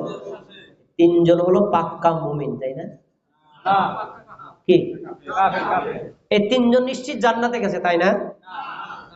রাসূল সাল্লাল্লাহু আলাইহি সাল্লাম বললেন, যে ব্যক্তি নামাজ আদায় করে না সে ফেরাউনের সাথে জাহান্নামে যাবে, যে ব্যক্তি নামাজ আদায় করে না সে হামানের সাথে জাহান্নামে যাবে, যে ব্যক্তি নামাজ আদায় করে না সে কারুনের সাথে জাহান্নামে যাবে, যে ব্যক্তি নামাজ আদায় করে না সে উবাই ইবনে খালফের সাথে যাবে। এক কথায় কাফের মুশরিক বেঈমানদের সাথে তারা হাসর আর নাসর হবে। কে কে আছেন ফেরাউনের সাথে হাসর হতে চান? কে আছেন হামানের সাথে হাসর করতে চান? কে আছেন করুনের সাথে হাসর করতে চান? কে আছেন উবাই ইবনে খালফের সাথে হাসর করতে চান? কে আছেন আবু জাহালের সাথে হাসর করতে চান? কেউ রাজি আছেন না ভাই? নারীরা রাজি আছে? যুবকরা রাজি আছে? যদি রাজি না থাকো, আমি হাদিস বলছি, আলেম ওলামার সাক্ষী আছে, আজ থেকে বেনামাজির অভ্যাস পরিত্যাগ করে নামাজ আদায় করতে হবে, বলেন ইনশাআল্লাহ। থেকে নামাজের যত্ন হবে তো ইনশাআল্লাহ, হবে তো ইনশাআল্লাহ। আর একটা পরিচিত হাদিস আপনাদের মুখস্থ আছে, মনে করাই দিচ্ছি। পরিচিত হাদিস, সুনানে তিরমিজি 413 নম্বর হাদিস, রাসূলুল্লাহ সাল্লাল্লাহু আলাইহি ওয়াসাল্লামের সাহাবী আবু হুরায়রা রাদিয়াল্লাহু আনহু বলেন, রাসূলুল্লাহ সাল্লাল্লাহু আলাইহি ওয়াসাল্লাম বলেছেন, ইন্না আউওয়ালা মা ইউহাসাবু বিহিল আবদু ইয়াউমাল কিয়ামাতি মিন আমালিহি সালাতি, কিয়ামতের দিন তোমাদের যত আমল আছে সবগুলো আমলের আগে কোন আমলের হিসাব হবে। তার মানে আপনারা হাদিস জানেন কিয়ামতের দিন সবার আগে কিসের হিসাব? তার মানে নামাজের গুরুত্ব কমে জন্য না, নামাজের গুরুত্ব কমে এই জন্য আমরাও ধরেন একজন একজন দোকানের একজন ক্যাশিয়ার বানাইলাম, তাই না? তখন আমরা কিন্তু বলি আগে এইটার হিসাব, তো ওগুলো পরে বা পরে, আগে এইটা হিসাব, মানে কি ওইটা গুরুত্বপূর্ণ বেশি। তো কিয়ামতের দিন হত্যার হিসাব, যাকাতের হিসাব, দানের হিসাব অন্য কোনো হিসাব নয়। আগে 5 ওয়াক্ত ফরজ সালাত, 17 রাকাত সালাত আদায় করছে কিনা হিসাবটা আগে দাও। কেন? ইসলামের শরীয়তে টপ লিস্টের ইবাদত হলো সালাত। হাদিসের পরের শব্দ, যেই ব্যক্তির সালাতের হিসাবটা সঠিক পাওয়া যাবে, এই কোন সালাত? ফরজ সালাত, এরপরে ওয়াজিব, তারপরে সুন্নাত, এরপরে মুস্তাহাব, গুলো পরে, আগে কিসের? ফরজ। যদি কোনো ব্যক্তির ফরজ সালাতের হিসাবগুলো ঠিক পাওয়া যায়, তাহলে তার ব্যাপারে ধরা হবে সে ওয়াজিব, সুন্নাত, মুস্তাহাব ওইগুলো ঠিক মতো আদায় করেছে। কি হবে? ফাকাদ আফলাহা ওয়া আনজাহা, এই লোকটা জাহান্নাম থেকে মুক্তি পেয়ে জান্নাতে চলে যাবে। সুবহানাল্লাহ। এরপরে ওয়া ইন ফাসাদাত, যদি তার ফরজ সালাতের ঘাটতি দেখা যায়, তখন তার ব্যাপারে আল্লাহ একটা সহজ পথ অবলম্বন করেছেন। আলেমরা জোর দিয়া বলেন, ভাই সুন্নাত ছাড়বেন না, গুরুত্বপূর্ণ। কেন বলেন? এই হাদিস পাবেন এখানে। কেন বলেন? আল্লাহ রাব্বুল আলামিন যদি দেখেন মধ্যকটবাজি এলাকায় আব্দুল্লাহ নামে একজন ব্যক্তি আছে, সারা জীবন সব সালাত ঠিক মতো আদায় করছে, একদিন ফরজ সালাত ফজরের পরে নাই। ফজরের ফরজ সালাত কয় রাকাত? কথা বলেন, কয় রাকাত? এই 2 রাকাত সালাত আদায় করে নাই। তখন আল্লাহ এই বান্দাকে জাহান্নাম থেকে বাঁচানোর জন্য ফেরেশতাদেরকে বলবেন, উনজুরু হাল্লি মিন আবেদিন তাতাউইন, দেখো দি আমার এই বান্দার কোন নফল, কোন সুন্নাত, কোন ওয়াজিব সালাত কি আছে, দেখো দি। ফেরেশতারা বলবে, আল্লাহ, একদিন সে মসজিদে ঢোকার পরে দেখছে এখনো ফরজ সালাতের জামাতে বাকি আছে, তখন সে আল্লাহু আকবার বলে 2 রাকাত দুখুলুল মসজিদ সালাত আদায় করছে। এই দুখুলুল মসজিদ সালাত আদায় করা কি ফরজ? নফল। নফল। আল্লাহ রাব্বুল আলামিন বলবেন, ওই 2 রাকাত নামাজকে, ফজরের 2 রাকাত ফরজ নামাজ ধরো, ধরার পরে আমার বান্দাকে জাহান্নাম থেকে বাঁচানোর ব্যবস্থা করো। এবার বলেন, নফল সুন্নাত কাজে লাগবে নাকি লাগবে না? ফরজের সাথে তুলনায় হতে পারে না, কিন্তু নফল সুন্নাত সাধ্যমতো আদায় করবেন। কেন? এটা আপনার ব্যাকআপ, এটা আপনার ব্যাকআপ, বিপদে পড়লে লাগবে। তো রাসূল সাল্লাল্লাহু আলাইহি সাল্লাম বলেন, যদি কোনো ব্যক্তির দেখা যায় ফরজ সালাতে ঘাটতি, নফল সালাতেও ঘাটতি পূরণ করা যাচ্ছে না, তাহলে তার হজের হিসাব হবে না, যাকাতের হিসাব হবে না, সিয়ামের হিসাব হবে না। লোকটা ফাসাদাত ফাকাদ খাবা, আর লোকটা ক্ষতিগ্রস্ত হবে আর দুঃখিত হবে, কিন্তু পরকালে দুঃখ করে কোনো উপকার হবে না, কোনো হবে না। আমরা কি জাহান্নামে যেতে চাই? তাহলে এখন থেকে এই হাদিস থেকে শিক্ষা নেব, পরকালে জাহান্নাম থেকে বাঁচতে চাইলে, সফল হতে হলে, জান্নাতে যেতে চাইলে এখন থেকে আগে ফরজ ইবাদতের গুরুত্ব দিতে হবে, তারপরে নফল সুন্নাতের গুরুত্ব দিতে হবে। সালাত, বিশেষ করে স্পেশালি সালাতের ব্যাপারে কোনো অবহেলাই করা যাবে না। ভাই অনেক কথা রয়ে গেছে, আরো সবই তো কোরআন হাদিস থেকে বললাম, আরো কথার অভাব নেই। এবার আমরা যাই, সালাত যে আপনি আদায় করবেন তার সিস্টেমটা কি, তার পদ্ধতিটা কি? যে কোনো ওয়েতে সালাত আদায় করলেই কি আল্লাহ কবুল করবেন? না। সালাত একটি ইবাদত, আল্লাহ ফরজ করেছেন। এই সালাত কিভাবে আদায় করবেন তা প্র্যাকটিক্যাল দেখার জন্য আল্লাহ তার নবীকে পাঠিয়েছেন। তিনি যেভাবে সালাত আদায় করেছেন, আপনাকে কপি করে সেভাবেই সালাত আদায় করতে হবে। বাড়ানো যাবে না, কমানো যাবে না। একদম তাকে কপি করতে হবে। কিন্তু আমরা অনেকে এই বিষয়টা বুঝি না। সালাত আদায় করছি 70 বছর পর্যন্ত, যদি প্রশ্ন করি চাচা কার দেখানো নিয়মে সালাত আদায় করেন, থাইমা যায়, কি বলবো উত্তর? তার মানে সে নিজেও কনফিউশন, জানে না তার সিস্টেমে সালাত আদায় করতে হয়। প্রত্যেক মুমিন মুসলমানকে এই সবক মুখস্থ করে নিতে হবে। সালাত, সিয়াম, হজ, যাকাত, দান, সাদাকা, ফরজ, ওয়াজিব, সুন্নাত, মুস্তাহাব একটাই নিয়মে করতে হবে। আর এই নিয়ম, এই তরিকার নাম মুহাম্মদ সাল্লাল্লাহু আলাইহি ওয়াসাল্লামের তরিকা। তার তরিকার বাইরে যত চমৎকার আমল করেন, আল্লাহর কাছে এটার কোনো দাম নেই। দলিল আল্লাহ বলছেন সূরাতুল মুহাম্মদ 33 নম্বর আয়াতে আল্লাহ বলছেন, ইয়া আইয়ুহাল্লাযীনা আমানু আতিউল্লাহ ওয়া আতিউর রাসূল। মুমিনগণ, তোমরা আল্লাহর আনুগত্য করো, মানে কোরআনে আল্লাহ যা বলেছেন সেটা মেনে নাও, আর রাসূলের আনুগত্য করো মানে সহিহ হাদিসে আল্লাহর রাসূলের যত আমল যেভাবে যেখানে যা আছে সেখানে তাই তোমরা তার আনুগত্য করো। তার মানে কোরআনের আনুগত্য, হাদিসের আনুগত্য, নবীর আনুগত্য, আল্লাহর আনুগত্য।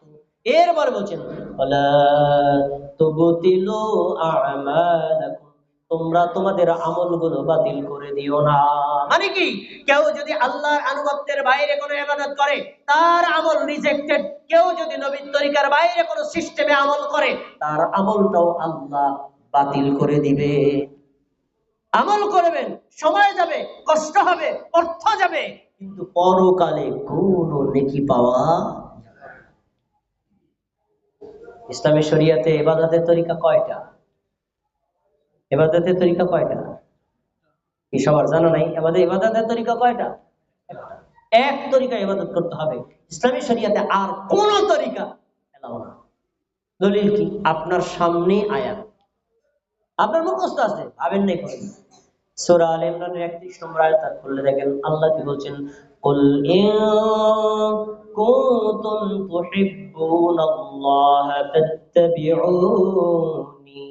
নবী, তুমি পৃথিবীর মানুষদেরকে বলো, তোমরা যদি আল্লাহকে ভালোবাসো, আপনাদের কাছে প্রশ্ন, আপনারা কি আল্লাহকে শত্রু মনে করেন নাকি ভালোবাসেন? হ্যাঁ ভাইরা কথা বলেন, আল্লাহকে ভালোবাসি না আমরা? আল্লাহকে ভালোবাসা ফরজ। ফরজ এটা কেমন ফরজ? ঈমানের পার্ট। কেউ যদি আল্লাহকে ভালো না বাসে সে বেঈমান। কতটুকু ভালোবাসবে? আসাদ্দু হুব্বাল লিল্লাহ, পৃথিবীর সবচেয়ে বেশি ভালোবাসতে হবে কাকে? আল্লাহকে। আল্লাহকে। তো তোমরা আল্লাহকে ভালোবাসো, তাই না? যদি তোমরা আল্লাহকে ভালোবাসো ফাত্তাবিউনি, আমার দিক তাকায় শুনতে হবে, ফাত্তাবিউনি, তোমরা আমার অনুসরণ করো। বাংলা ভাষাটা বুঝায় বলছি, দেখি আপনারা বুঝেন কিনা। আমার আর আমাদের বাংলা ভাষার শব্দ দুইটা কি এক না আলাদা অর্থ? আমার হলো এক বচন আর আমাদের হলো বহু বচন। তার মানে রাসূল সাল্লাল্লাহু আলাইহি ওয়াসাল্লাম ইঙ্গিত করে বলছেন আল্লাহকে ভালোবাসো, প্রমাণ দাও, আমার আনুগত্য করতে হবে। এর মানেটা কি? এক নবী মুহাম্মদ সাল্লাল্লাহু আলাইহি ওয়াসাল্লামের দেখানো তরিকার বাইরে পীরের তরিকা, বুজুর্গের তরিকা, আলেমের তরিকা, এলাকার তরিকা, দেশের তরিকা, দশের তরিকা, হুজুরের তরিকা, মুফতির তরিকা, মাওলানার তরিকা, পৃথিবীর কোনো তরিকা চলবে না। একমাত্র মুহাম্মদ সাল্লাল্লাহু আলাইহি ওয়াসাল্লামের তরিকা ইবাদত। অন্য তরিকায় গেলে আমল রিজেক্ট, গ্রহণযোগ্য হবে না। একটা সবক কি মুখস্থ নেওয়া যায়? বলেন তো, কার মতো নামাজ পড়বেন, কার মতো যাকাত দিবেন, কার মতো হজ করবেন, কার মতো নফল ইবাদত করবেন, তিনি যেখানে যেভাবে যতটুকু করেছেন আপনি সেখানে ততটুকু তাই করবেন। একটু ডিসপ্লেস করলে আমল বেদাত বলে গণ্য হবে। এই আমল দিয়ে আল্লাহ পরকালে আপনাকে নাজাত দিবেন না। একটা হাদিস বলছি, সুনানে সহিহুল বুখারী হাদিস নাম্বার 631। রাসূলুল্লাহ সাল্লাল্লাহু আলাইহি ওয়াসাল্লামের সাহাবী মালিক ইবনে হুয়াইরিস রাদিয়াল্লাহু আনহু বলেন, আমরা কতিপয় সমবয়স্ক যুবক আল্লাহর রাসূলের কাছে আসলাম, 20 রাত 20 দিন পর্যন্ত তার কাছে অবস্থান করলাম। কেন? দেখি তিনি কিভাবে ইবাদত করেন। 20 রাত 20 দিন পর্যন্ত তার সালাত দেখেছি। 21তম দিনে সকালবেলা বলছেন, হে মালিক, বাড়িতে কারে কারে রাখছো? বললাম আমাদের পরিবার পরিজন আছে। তিনি বলছেন, ইরজিউ ইলা আহলিকুম, তোমরা তোমাদের পরিবারে ফিরে যাও, ফাকিমু ফীহিম, তোমাদের পরিবারে সালাত কায়েম করো, ওয়া আল্লিমুহুম, তাদেরকে সালাত শিক্ষা দাও, ওমরুহুম, তাদেরকে সালাতের আদেশ করো। পরের বাক্যটা হাইলাইট করে রাখার মতো। তিনি বলছেন, ওয়াসাল্লু কামা রাআইতুমুনি উসাল্লি, 20টা রাত 20টা দিন 5 ওয়াক্ত সালাতে আমাকে যেভাবে সালাত আদায় করতে দেখেছো তোমরা এভাবেই সালাত আদায় করো। তাহলে সালাত আদায় করতে হবে কার মতো? রাসূলুল্লাহ সাল্লাল্লাহু আলাইহি ওয়াসাল্লাম। তাকে কপি করে এর থেকে ডিসপ্লেস করা যাবে না। এখন প্রশ্ন, আমাদের সমাজের জনগণ কি রাসূলুল্লাহ সাল্লাল্লাহু আলাইহি ওয়াসাল্লামের তরিকায় সালাত আদায় করে? কেউ বলবেন হ্যাঁ, কেউ বলবেন না। আমি এর মাঝে, আমি এর মাঝে। মাঝে কেন? আপনি মাঝে কেন? মানে কিছু বিষয়ে তারা রাসূল সাল্লাল্লাহু আলাইহি ওয়াসাল্লামকে কপি করে, আর কিছু বিষয়ে তারা রাসূলুল্লাহ সাল্লাল্লাহু আলাইহি ওয়াসাল্লামকে কপি করে না, মানে সেটা বিদআত করে। এবার তো বলবেন প্রমাণ দেন মিয়া, প্রমাণ দেন। প্রমাণবিহীন কোনো কথা চলবে না, রাইট? প্রমাণ দিয়ে কথা হবে। দেখুন আমি আপনাকে প্রমাণ দিয়ে দেখাবো, আমরা অনেকে সালাত আদায় করি রাসূলুল্লাহ সাল্লাল্লাহু আলাইহি ওয়াসাল্লামকে কপি করে, তার মতো সালাত আদায় করি না। এই সালাতের নিয়ম বলার আগে একটা কনফিউশন আমি ভেঙে দিচ্ছি। সালাতের ইবাদতে দুইটা দিক আছে, একটা হলো ইখতিলাফ পূর্ণ, আর একটা হলো বিল ইত্তেফাক, কোনো ইখতিলাফ নাই। ইখতিলাফ পূর্ণ বিষয়ে এক মাযহাবে এটা আছে আর এক মাযহাবে এটা নাই, এরকম থাকতে পারে, এটা কোনো দোষ না। কিন্তু কথা হলো যে ব্যাপারে সকল মাযহাব সকল ইমাম একমত, এক্ষেত্রেও আমরা ভুল করি, কোনো দ্বিমত নাই, এক্ষেত্রে ভুল করি। দেখবেন আমি আপনাকে চোখে আঙ্গুল দিয়ে দেখাই, নেন আজকে আপনার নামাজটা প্রমাণ করেন। সহিহ বুখারী হাদিস নাম্বার 793, আবু হুরায়রা রাদিয়াল্লাহু আনহু বলেন রাসূলুল্লাহ সাল্লাল্লাহু আলাইহি সাল্লাম মসজিদে প্রবেশ করলেন। খেয়াল করে মনোযোগ দিয়ে শুনুন, খেয়াল করে শুনুন, শেষ আলোচনা শেষ করে দিচ্ছি। মসজিদে ঢুকলেন, তারপরে একজন সাহাবী ঢুকছেন, ফাসাল্লা রাকাতাইন, ওই সাহাবী 2 রাকাত সালাত আদায় করছেন। আল্লাহ রাসূল নিজের চোখ দিয়ে দেখছেন। সাহাবী এসে আল্লাহ রাসূলকে সালাম দিলেন, আল্লাহ রাসূল সাল্লাল্লাহু আলাইহি ওয়াসাল্লাম সালামের জবাব দিয়ে বলছেন ইরজি ফাসাল্লি ফাইন্নাকা লাম তুসাল্লি, ফিরে যাও আবার সালাত আদায় করো, তুমি সালাত আদায় করো। সাহাবী ফিরে গেলেন, আবার সালাত আদায় করলেন, রাসূলকে সালাম দিলেন। এভাবে যখন আল্লাহ রাসূলের কাছে আসেন, আল্লাহ রাসূল একই কমেন্ট করছেন, যাও ফিরে যাও, তুমি আবার সালাত আদায় করো, তুমি সালাত আদায় করোনি। এভাবে আল্লাহ রাসূল তাকে 3 বার ফেরত পাঠাইছে। পিছনের ভাই আমার কথা কি শোনা যায়? পিছনের ভাই আমার কথা শোনা যায়? বলুন তো আল্লাহ রাসূল তাকে কয়বার ফেরত পাঠাইছে? কয়বার বলেন? 3 বার। তৃতীয়বার যখন আসছে তখন আল্লাহ রাসূল আবার ফেরত পাঠানোর জন্য বলছেন, তখন ওই সাহাবী আল্লাহর রাসূলের কাছে সারেন্ডার করে বলছেন, ওয়াল্লাযী বাআসাকা বিল হক মা আহসিনু গায়রাহা ফাআল্লিমনি। আল্লাহ রাসূল, আমি 3 বার সর্বোচ্চ চেষ্টা করেছি, এর চাইতে সুন্দর করে সালাত আদায় করতে পারি না, দয়া করে আপনি আমাকে সালাতটা শিক্ষা দিয়ে দিন। আপনাদের কাছে প্রশ্ন, রাসূলের সামনে সাহাবী নামাজ পড়ছে কয়বার? পিছনে চাচারা কথা বলে না, কয়বার? 3 বার। আল্লাহ 3 বারই আল্লাহ রাসূল কি বললেন? তুমি নামাজই পড়ো। একথা বলেন নাই নামাজ পড়ছো সুন্দর হয় নাই, সামনে থেকে সুন্দর করবা না, বলছে তুমি নামাজই পড়ো নাই, পুরা রিজেক্ট, পুরা বাদ। এরপর যখন ওই সাহাবী আত্মসমর্পণ করছে, আল্লাহ রাসূল হচ্ছে সুন্দর করে পড়তে পারেন, আপনি শিক্ষা দেন। এখন আল্লাহ রাসূল সাহাবীকে সালাত শিক্ষা দিবেন, এটা কি শুধু সাহাবীর জন্য না আমাদের জন্য? মিলিয়ে নেন, আজকে মিলাবেন, আপনার নামাজ মিলাবেন। রাসূলুল্লাহ সাল্লাল্লাহু আলাইহি ওয়াসাল্লাম বলেন, ইযা কুমতা ইলাস সালাত ফাকাব্বির, তুমি যখন নামাজে দাঁড়াবা প্রথমে করবা তাকবীর। তাকবীর মানে কি? সবাই বলেন তাকবীর মানে কি? বলেন সবাই আল্লাহু আকবার বলেন। নামাজের প্রথম শব্দ কি? আল্লাহু আকবার। এর আগে যায় নামাজের দোয়া বাদ, এর আগে নাওয়াইতু মুসাল্লি বাদ থাকলে আল্লাহ নবী বলতেন নাই। আল্লাহু আকবার বলার আগে কোন শব্দ মুখ দিয়ে বলা যাবে না, রাসূল বলে নাই, শেখাও না। আল্লাহু আকবার, আচ্ছা বললেন, তারপরে আল্লাহু আকবার বলা কি নফল না ফরজ? যদি আল্লাহু আকবার না বলে নামাজ পড়া হবে? নামাজ বাদ। 1 নম্বর ফরজ। 2 নম্বর সুম্মা ক্রামা তায়াসসারা মাকা মিনাল কুরআন, কোরআনের যে অংশটা তোমার কাছে সবচেয়ে বেশি সহজ হয় এটা তুমি পড়ো। কোরআনে 114টা সূরা আছে, সবচেয়ে সহজ সূরার নাম কি? সূরা ফাতিহা, এটা পড়ো। তারপরে অতিরিক্ত যতটুকু মনে চায় ততটুকু তুমি পড়লা।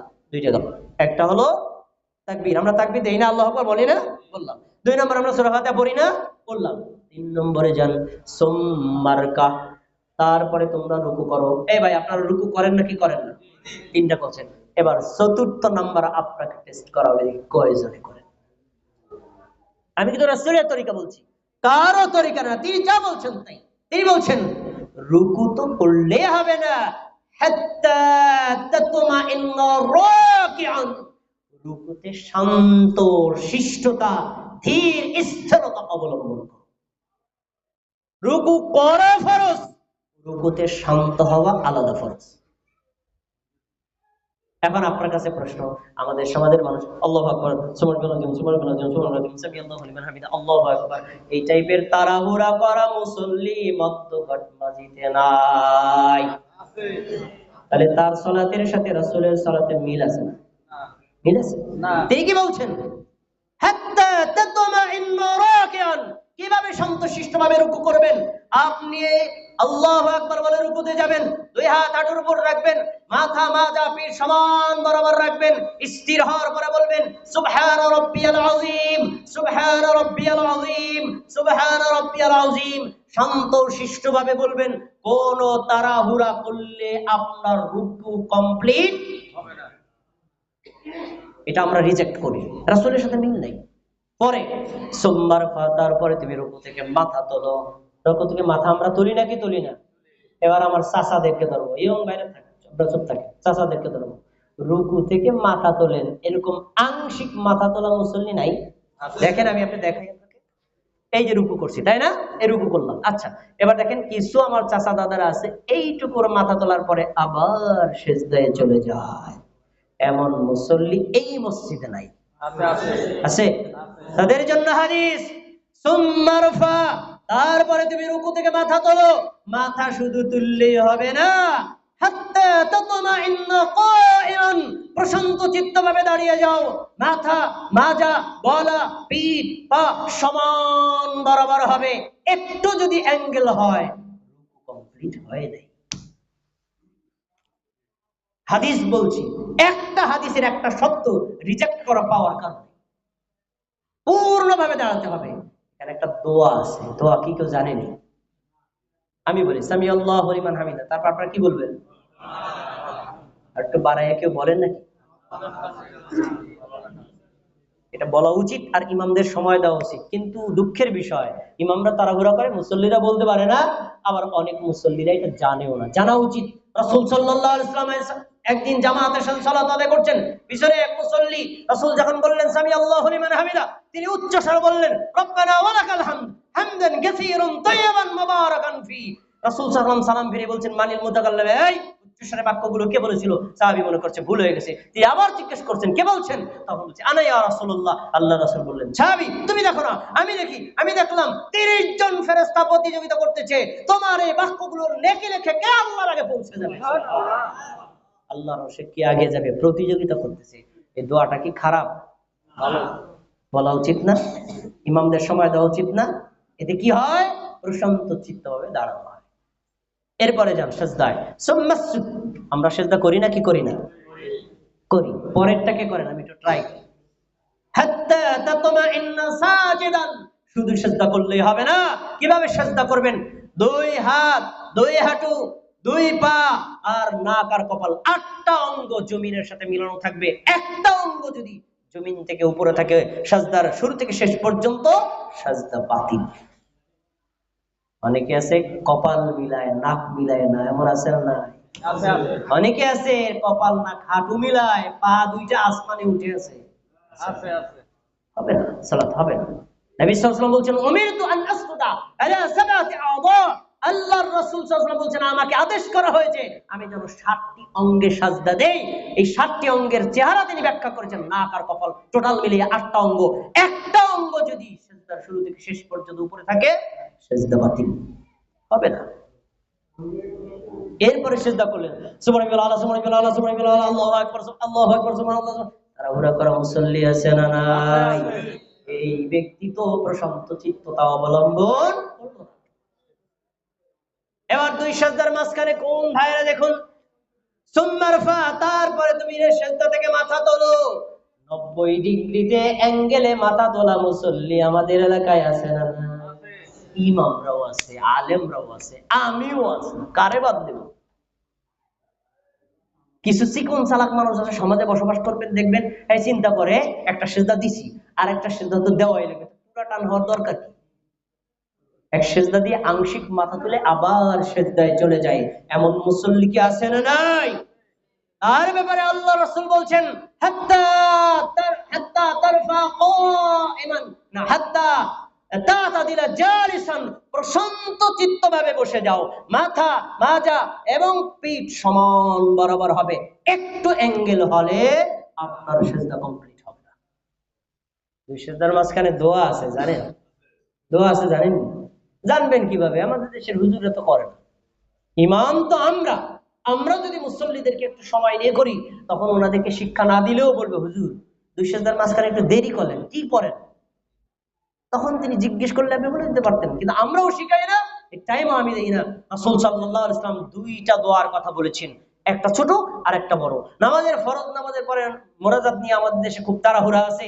আপনার কাছে অনুরোধ করে বলছি, ফরজ সালাতের পরে আপনি একা একা দোয়া ইস্তিগফার করেন, এটা সুন্নতি আমল। কিন্তু জেনে রাখেন, 2 সাজদার মাঝখানে চমৎকার দোয়া কবুল হয়।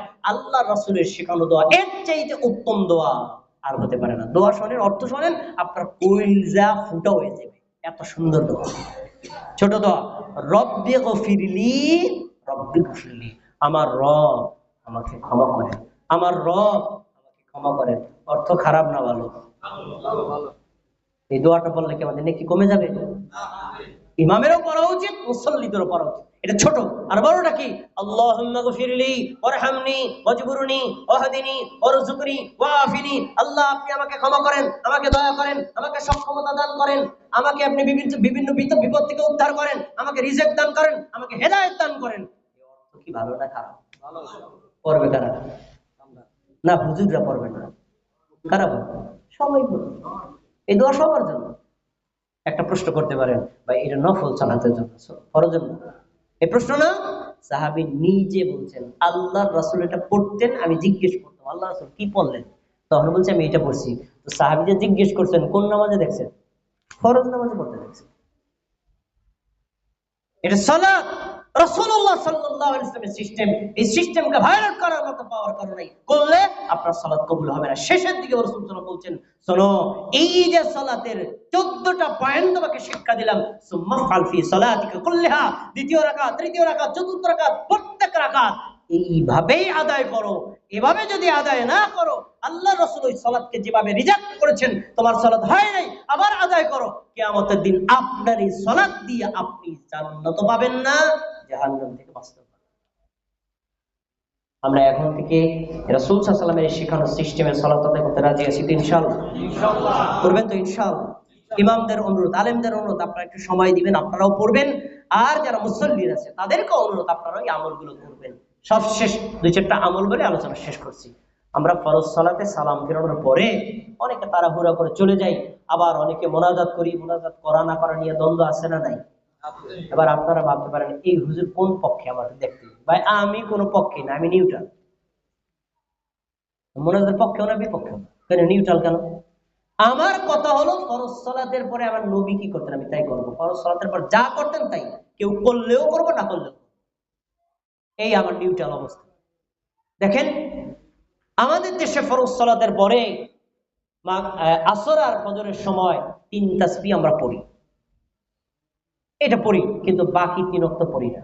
কিন্তু রাসূল সাল্লাল্লাহু আলাইহি ওয়াসাল্লাম থেকে 5 ওয়াক্ত সালাতে 3 তাসবিহ পড়ার প্রমাণ আছে, আর অন্যান্য দোয়া জিকিরও প্রমাণ আছে। এই দোয়া জিকির গুলো আমরা জানিও না, আমলও করি না, কিভাবে মুসল্লিরা শিখবে? আসেন এক নজরে কয়েকটা আমল বলে আলোচনা শেষ করছি। সালাম ফিরাইলাম, আমাদের টাকা, আসসালামু আলাইকুম ওয়া রাহমাতুল্লাহ, আসসালামু আলাইকুম ওয়া রাহমাতুল্লাহ। সালাম ফিরানোর পরে একবার বলতে পারেন আল্লাহু আকবার, একটা আমল। 2 নম্বর, আস্তাগফিরুল্লাহ, আস্তাগফিরুল্লাহ, আস্তাগফিরুল্লাহ। আস্তাগফিরুল্লাহ কয়বার বলছি? এখানে আমাদের কয়েকটা ভুল। কেউ বলে আস্তাগফিরুল্লাহ রাব্বি মিন কুল্লি যামবি ওয়া তুবু লা হাওলা ওয়ালা কুওয়াতা, পুরাটা মারে, হাদিসে পুরাটা নাই। ইবাদত বাড়ানো যাবে না, কপি করতে হবে। আবার অনেক আছে আস্তাগফিরুল্লাহ, আস্তাগফিরুল্লাহ, আস্তাগফিরুল্লাহ, এরকম বলতে শুনছেন? আস্তাগফিরুল্লাহ মানে তুমি ক্ষমা চাও, আর আস্তাগফিরুল্লাহ মানে আমি ক্ষমা চাই। আপনি কি চাইতে বলবেন না নিজে চাইবেন? শব্দ ঠিক করে নেন, বলেন আস্তাগফিরুল্লাহ কয়বার? 3 বার। এরপরে আল্লাহুম্মা আনতাস সালাম ওয়া মিনকাস সালাম তাবারাকতা ইয়া যাল জালালি ওয়াল ইকরাম, একবার। মানে কালেমরা এটা পড়ে, আমি দেখছি, আলহামদুলিল্লাহ, আপনারাও পড়বেন। আল্লাহুম্মা আনতাস সালাম ওয়া মিনকাস সালাম তাবারাকতা ইয়া যাল জালালি ওয়াল ইকরাম। এরপরে একবার লা ইলাহা ইল্লাল্লাহু ওয়াহদাহু লা শারীকা লাহু লাহুল মুলকু ওয়া লাহুল হামদু ওয়া হুয়া আলা কুল্লি শাইইন কাদির। পারেন না এটা আপনারা? একবার। এরপরে আল্লাহুম্মা লা মানিআ লিমা আতাইতা ওয়া লা মু'তিয়া লিমা মানাতা ওয়া লা ইয়ানফাউ যাল জাদ্দি মিনকাল জাদ্দ। আল্লাহ, আপনি যদি কাউকে কিছু দেন, পৃথিবীর কেউ ঠেকাতে পারে না। আপনি যদি না দেন, কেউ দিতেও পারে না। আপনার সিদ্ধান্তের উপর সিদ্ধান্ত কেউ নিতেও পারে না। কত সুন্দর দোয়া! পারে না, ইমামরাও পারে না, মুসল্লিরা পারে না। তারপরে আয়াতুল কুরসি একবার পড়তেন। রাসূল সাল্লাল্লাহু আলাইহি ওয়াসাল্লাম বলেন, যে ব্যক্তি আয়াতুল কুরসি প্রত্যেক ফরজ সালাতের পর পড়বে, লাম ইয়ামনাহু মিন দুখুলিল জান্নাতি ইল্লা আইয়ামুত, এই লোকটা মরার সাথে সাথে কোথায় যাবে? আয়াতুল কুরসি কি কোন ওয়াক্তে? পাঁচ ওয়াক্ত সালাতের পরে, পাঁচ ওয়াক্ত ফরজ সালাতের পরে সুন্নাতকে সামনে রেখে এই জিকির আজকার গুলো করার পরে সুন্নাত পড়বেন। এটাই হলো রাসূলের সুন্নাত এবং সাহাবীদের সুন্নাত। আরো অনেক আছে, সূরা ফালাক, সূরা নাস, এটাও পড়বেন। সূরা ইখলাস পড়তে পারেন। এভাবে আরো অনেক দোয়া জিকির আছে, আপনারা এই দোয়া জিকির গুলো করবেন। এবার আসুন তিন তাসবিহ। আজকে তিন তাসবিহ যেভাবে বলবো, আমার মনে হয় এবার কখনো শোনেন নাই, একদম সবার মুখস্থ হয়ে যাবে। আমার মা বোনেরা যে যেখানে আছেন মনোযোগ দিয়ে শোনেন। চমৎকার আমল, চমৎকার আমল। পাঁচ ওয়াক্ত ফরজ সালাতের পরে সুন্নাতকে সামনে রেখে এই জিকির আজকার তাসবিহ গুলো করবেন, তারপরে সুন্নাত পড়বেন, এরপরে হাত তুলে আল্লাহর কাছে দোয়া করতে পারেন। কিন্তু আমরা কি করি? ফরজ সালাতের পরে হাত তুলে দোয়া করি। রাসূল সাল্লাল্লাহু আলাইহি ওয়াসাল্লাম ফরজ সালাতের পরে হাত তুলে দোয়া করতেন না, এই জিকির আজকার গুলো করতেন। সব সালাত সুন্নাত ফরজ শেষ করার পরে আপনি স্বাধীন হাত তুলেও দোয়া করতে পারেন, হাত না তুলে দোয়া করতে পারেন। এটাই রাসূলের সুন্নাত। আমি এভাবে আমল করি, আপনাদেরকে এভাবে করতে বলি। তিন তাসবিহ আমরা আমল করি, কিন্তু পাঁচ ওয়াক্ত সালাতের পর করি না। তিন তাসবিহ একভাবে করি, কিন্তু আল্লাহ রাসূল পাঁচ ভাবে করতেন, আমরা জানি না। এক নম্বর, খেয়াল করে শুনুন। 33 বার সুবহানাল্লাহ, 33 বার আলহামদুলিল্লাহ, 33 বার আল্লাহু আকবার। সবার কথা বলতে হবে, ঠোঁট বন্ধ রাখলে খবর আছে কিন্তু। 3 33 এ কত হয়? 3 33 এ কত হয় চাচা? 99। এই আমলটা যদি কেউ করে, সহিহ বুখারীতে হাদিস বর্ণিত আছে, রাসূল সাল্লাল্লাহু আলাইহি ওয়াসাল্লাম বলেন, ওই ব্যক্তির আমলনামায় হজের নেকি, উমরার নেকি, যাকাতের নেকি, দানের নেকি, জিহাদের নেকি লিখে দিবেন। সুবহানাল্লাহ। 3 33 এ 99, একটা আমল গেল। 2 নম্বর, 33 বার সুবহানাল্লাহ, 33 বার আলহামদুলিল্লাহ, 33 বার আল্লাহু আকবার। 3 33 এ কত হইছে? 99। আগের সাথে মিলছে না মিলে নাই? এবার পার্থক্য একবার বলবেন, লা ইলাহা ইল্লাল্লাহু ওয়াহদাহু লা শারীকা লাহু লাহুল মুলকু ওয়া লাহুল হামদু ওয়া হুয়া আলা কুল্লি শাইইন কাদির। আগের 99 আর এই এক হইছে 200 না? ওই আমার চাচা, কয়বার কত হইছে বলেন? 100। এই আমলটা যদি কেউ করে, সহিহ মুসলিমের হাদিস, রাসূল সাল্লাল্লাহু আলাইহি ওয়াসাল্লাম বলেন, গুফিরাত খাতায়াহু ওয়া ইন কানাত মিসলা জাবাদিল বাহর। ওই ব্যক্তির আমল, ওই ব্যক্তির পাপ যদি সমুদ্রের ফেনার সমান হয়, ক্ষমা করে দিবেন কে? আল্লাহ। ফরজ সালাতের পরে ইমাম মুসল্লি হাত তুললে ক্ষমা হবে, কোনো ওয়ারেন্টি নেই, গ্যারান্টি নেই। আর এই যে দলিল দিয়ে গেলাম, নিশ্চিত ক্ষমা হবেই। দুইটা। 3 নম্বর, 33 বার সুবহানাল্লাহ, 33 বার আলহামদুলিল্লাহ, 34 বার আল্লাহু আকবার। এটা আপনারা করেন মনে হয় না? করেন না? কমন পড়ছে না? কমন পড়ছে। 100। এটার ব্যাপারে দুইটা হাদিস, রাসূল সাল্লাল্লাহু আলাইহি ওয়াসাল্লাম বলেন, এই 100 সংখ্যার জিকিরটা যে করবে, আল্লাহ তাআলা 10 গুণ বাড়ায়া কিয়ামতের দিন তাকে 1000 বার পড়ার নেকি দিয়ে দিবে। সুবহানাল্লাহ। আর সহিহ মুসলিমের হাদিস, এই ব্যক্তির আমলকে আল্লাহ নিরাশ না করে তাকে অবশ্যই নেকি দিয়ে দিবে। সুবহানাল্লাহ। কয় ভাবে গেল? 3 ভাবে। এবার চতুর্থ নম্বর, নতুন শিক্ষা। আপনারা তো বলেন হুজুর আনসার নতুন নতুন ফতোয়া খায়, আজকে আমি নতুন ফতোয়া বলি। নতুন ফতোয়া, 5 ওয়াক্ত ফরজ সালাতের পরে 10 বার সুবহানাল্লাহ, 10 বার আলহামদুলিল্লাহ, 10 বার আল্লাহু আকবার। 3 10 40 হয় না? কথা বলেন না, 3 10 কত হয়? 30। এক ওয়াক্ত ফরজ সালাতের পর পড়বেন 30, 5 ওয়াক্ত ফরজ সালাতের পর পড়লে 5 দিয়ে 30 টা গুণ দেন, কত হয়? 150। আল্লাহর নবী বলেন, সে পড়বে 150, আল্লাহ 10 গুণ বাড়ায়া 1500 বার পড়ার নেকি দিবেন। সুবহানাল্লাহ। সুনানে নাসাইর হাদিস। আর সুনানে তিরমিজিতে এই হাদিসটাই আরেকটা শব্দ আসছে, আল্লাহ তাআলা তাকে জান্নাত দান করবে। সুবহানাল্লাহ। 3 33 এ 3 10 কত হলো? 30 এ জিকিরটা করবেন। এবার পঞ্চম সিস্টেম, পঞ্চম হলো 25 বার সুবহানাল্লাহ, 25 বার আলহামদুলিল্লাহ, 25 বার আল্লাহু আকবার, 25 বার লা ইলাহা ইল্লাল্লাহ। 4 25 এ কত হয়? 100। এই আমলটা কেউ যদি করে, নবী মুহাম্মদ সাল্লাল্লাহু আলাইহি সাল্লামের একটা সুন্নতি আমলের নেকি আল্লাহ তার আমলনামায় তুলে দিবেন। এই আমার দিক তাকান, আমার দিক তাকান, কথা শেষ, আমি মাইক ছেড়ে দিচ্ছি, দেখি মনে পড়ে কিনা। 3 তাসবিহ কয় ভাবে পড়া যায়? জোরে বলেন, কয় ভাবে পড়া যায়?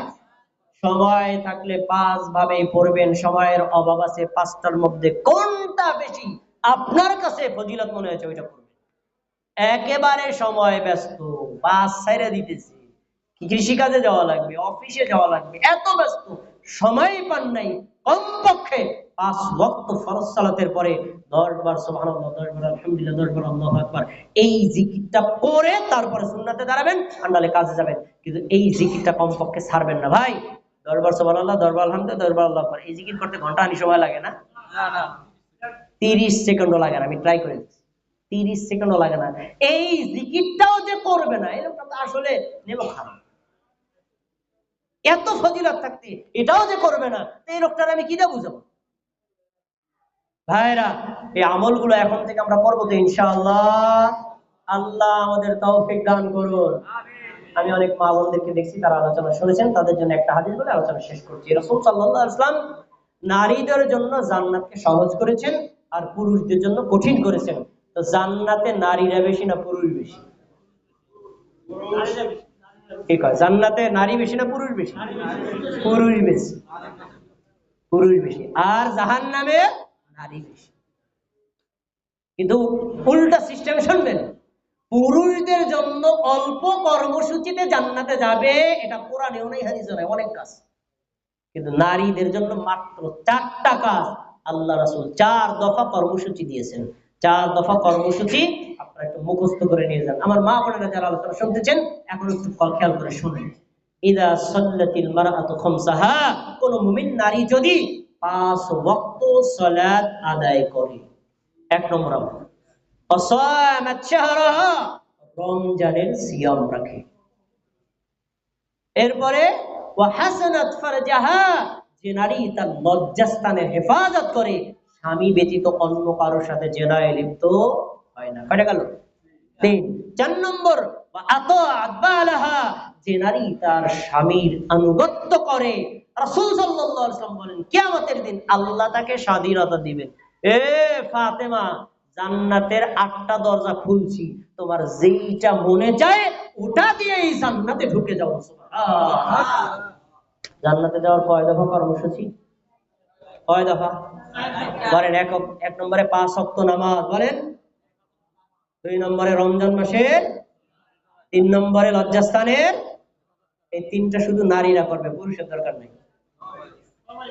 এই 3টা পুরুষের দরকার নাই, এই 3টা পুরুষের। 4র্থ নম্বর, নারীদের স্পেশাল স্বামীর কথা মেনে চলবে, স্বামীর আনুগত্য করবে। এই 4 কাজ করলে জান্নাতের ফয়সালা করে দিবেন কে? আল্লাহ রাব্বুল আলামিন। এতক্ষণ পর্যন্ত কোরআনের আলোকে, হাদিসের আলোকে যে কথাগুলো শুনেছি, আমাদেরকে হৃদয়ে ধারণ করার, কথাগুলো গ্রহণ করার, বিশ্বাস করার এবং আমল করার তৌফিক দান করুন, আমিন। আসসালামু আলাইকুম ওয়া রাহমাতুল্লাহি ওয়া বারাকাতুহু। কেউ উঠবেন না, বসেন, আমার বয়ান শেষ। বসেন, আমার বয়ান শেষ। এখন হয়তো কমিটি কেউ কথা বলবেন, আপনাদের প্রতি একটা বিনীত অনুরোধ। আমি মনে হয় ঘন্টা দেড়ে কথা বলছি, এতক্ষণ যে কথাগুলো বলছি কোরআন হাদিসের বাইরে কথা বলছি না, দলিল দিছি না দেই নেই? আপনারা বলেন যে এইরকম একটা মজলিস আয়োজনের কারণে, আমরা আসার কারণে কোরআন হাদিসে 2-4টা কথা শিখছেন। যদি এই আয়োজন না হতো, আমাদের এই কথাগুলো শোনা সম্ভব হইতো? সম্ভব হইতো? তাহলে মসজিদ কমিটি এই আয়োজনটা করেছেন, তাদেরকে একটু ধন্যবাদ জানা দরকার, কৃতজ্ঞতা জানানো দরকার না? তাদের জন্য একটু দোয়া করি, আল্লাহ তাদের এই নেক আমলকে কবুল করুন। কারণ তাদের এই নেক আমলের সাথে আমাদের একটু যুক্ত থাকা দরকার আছে, যুক্ত থাকা দরকার আছে না? এর পিছনে টাকা পয়সা ব্যয় আছে, অনেক অর্থ আছে। আপনাদের প্রতি একটা বিনীত অনুরোধ রেখেছেন এই কমিটি, আপনারা উপস্থিত বৈঠকে শরীক থাকবেন। কোনো অঙ্ক না, 5,000, 10,000, 2,000,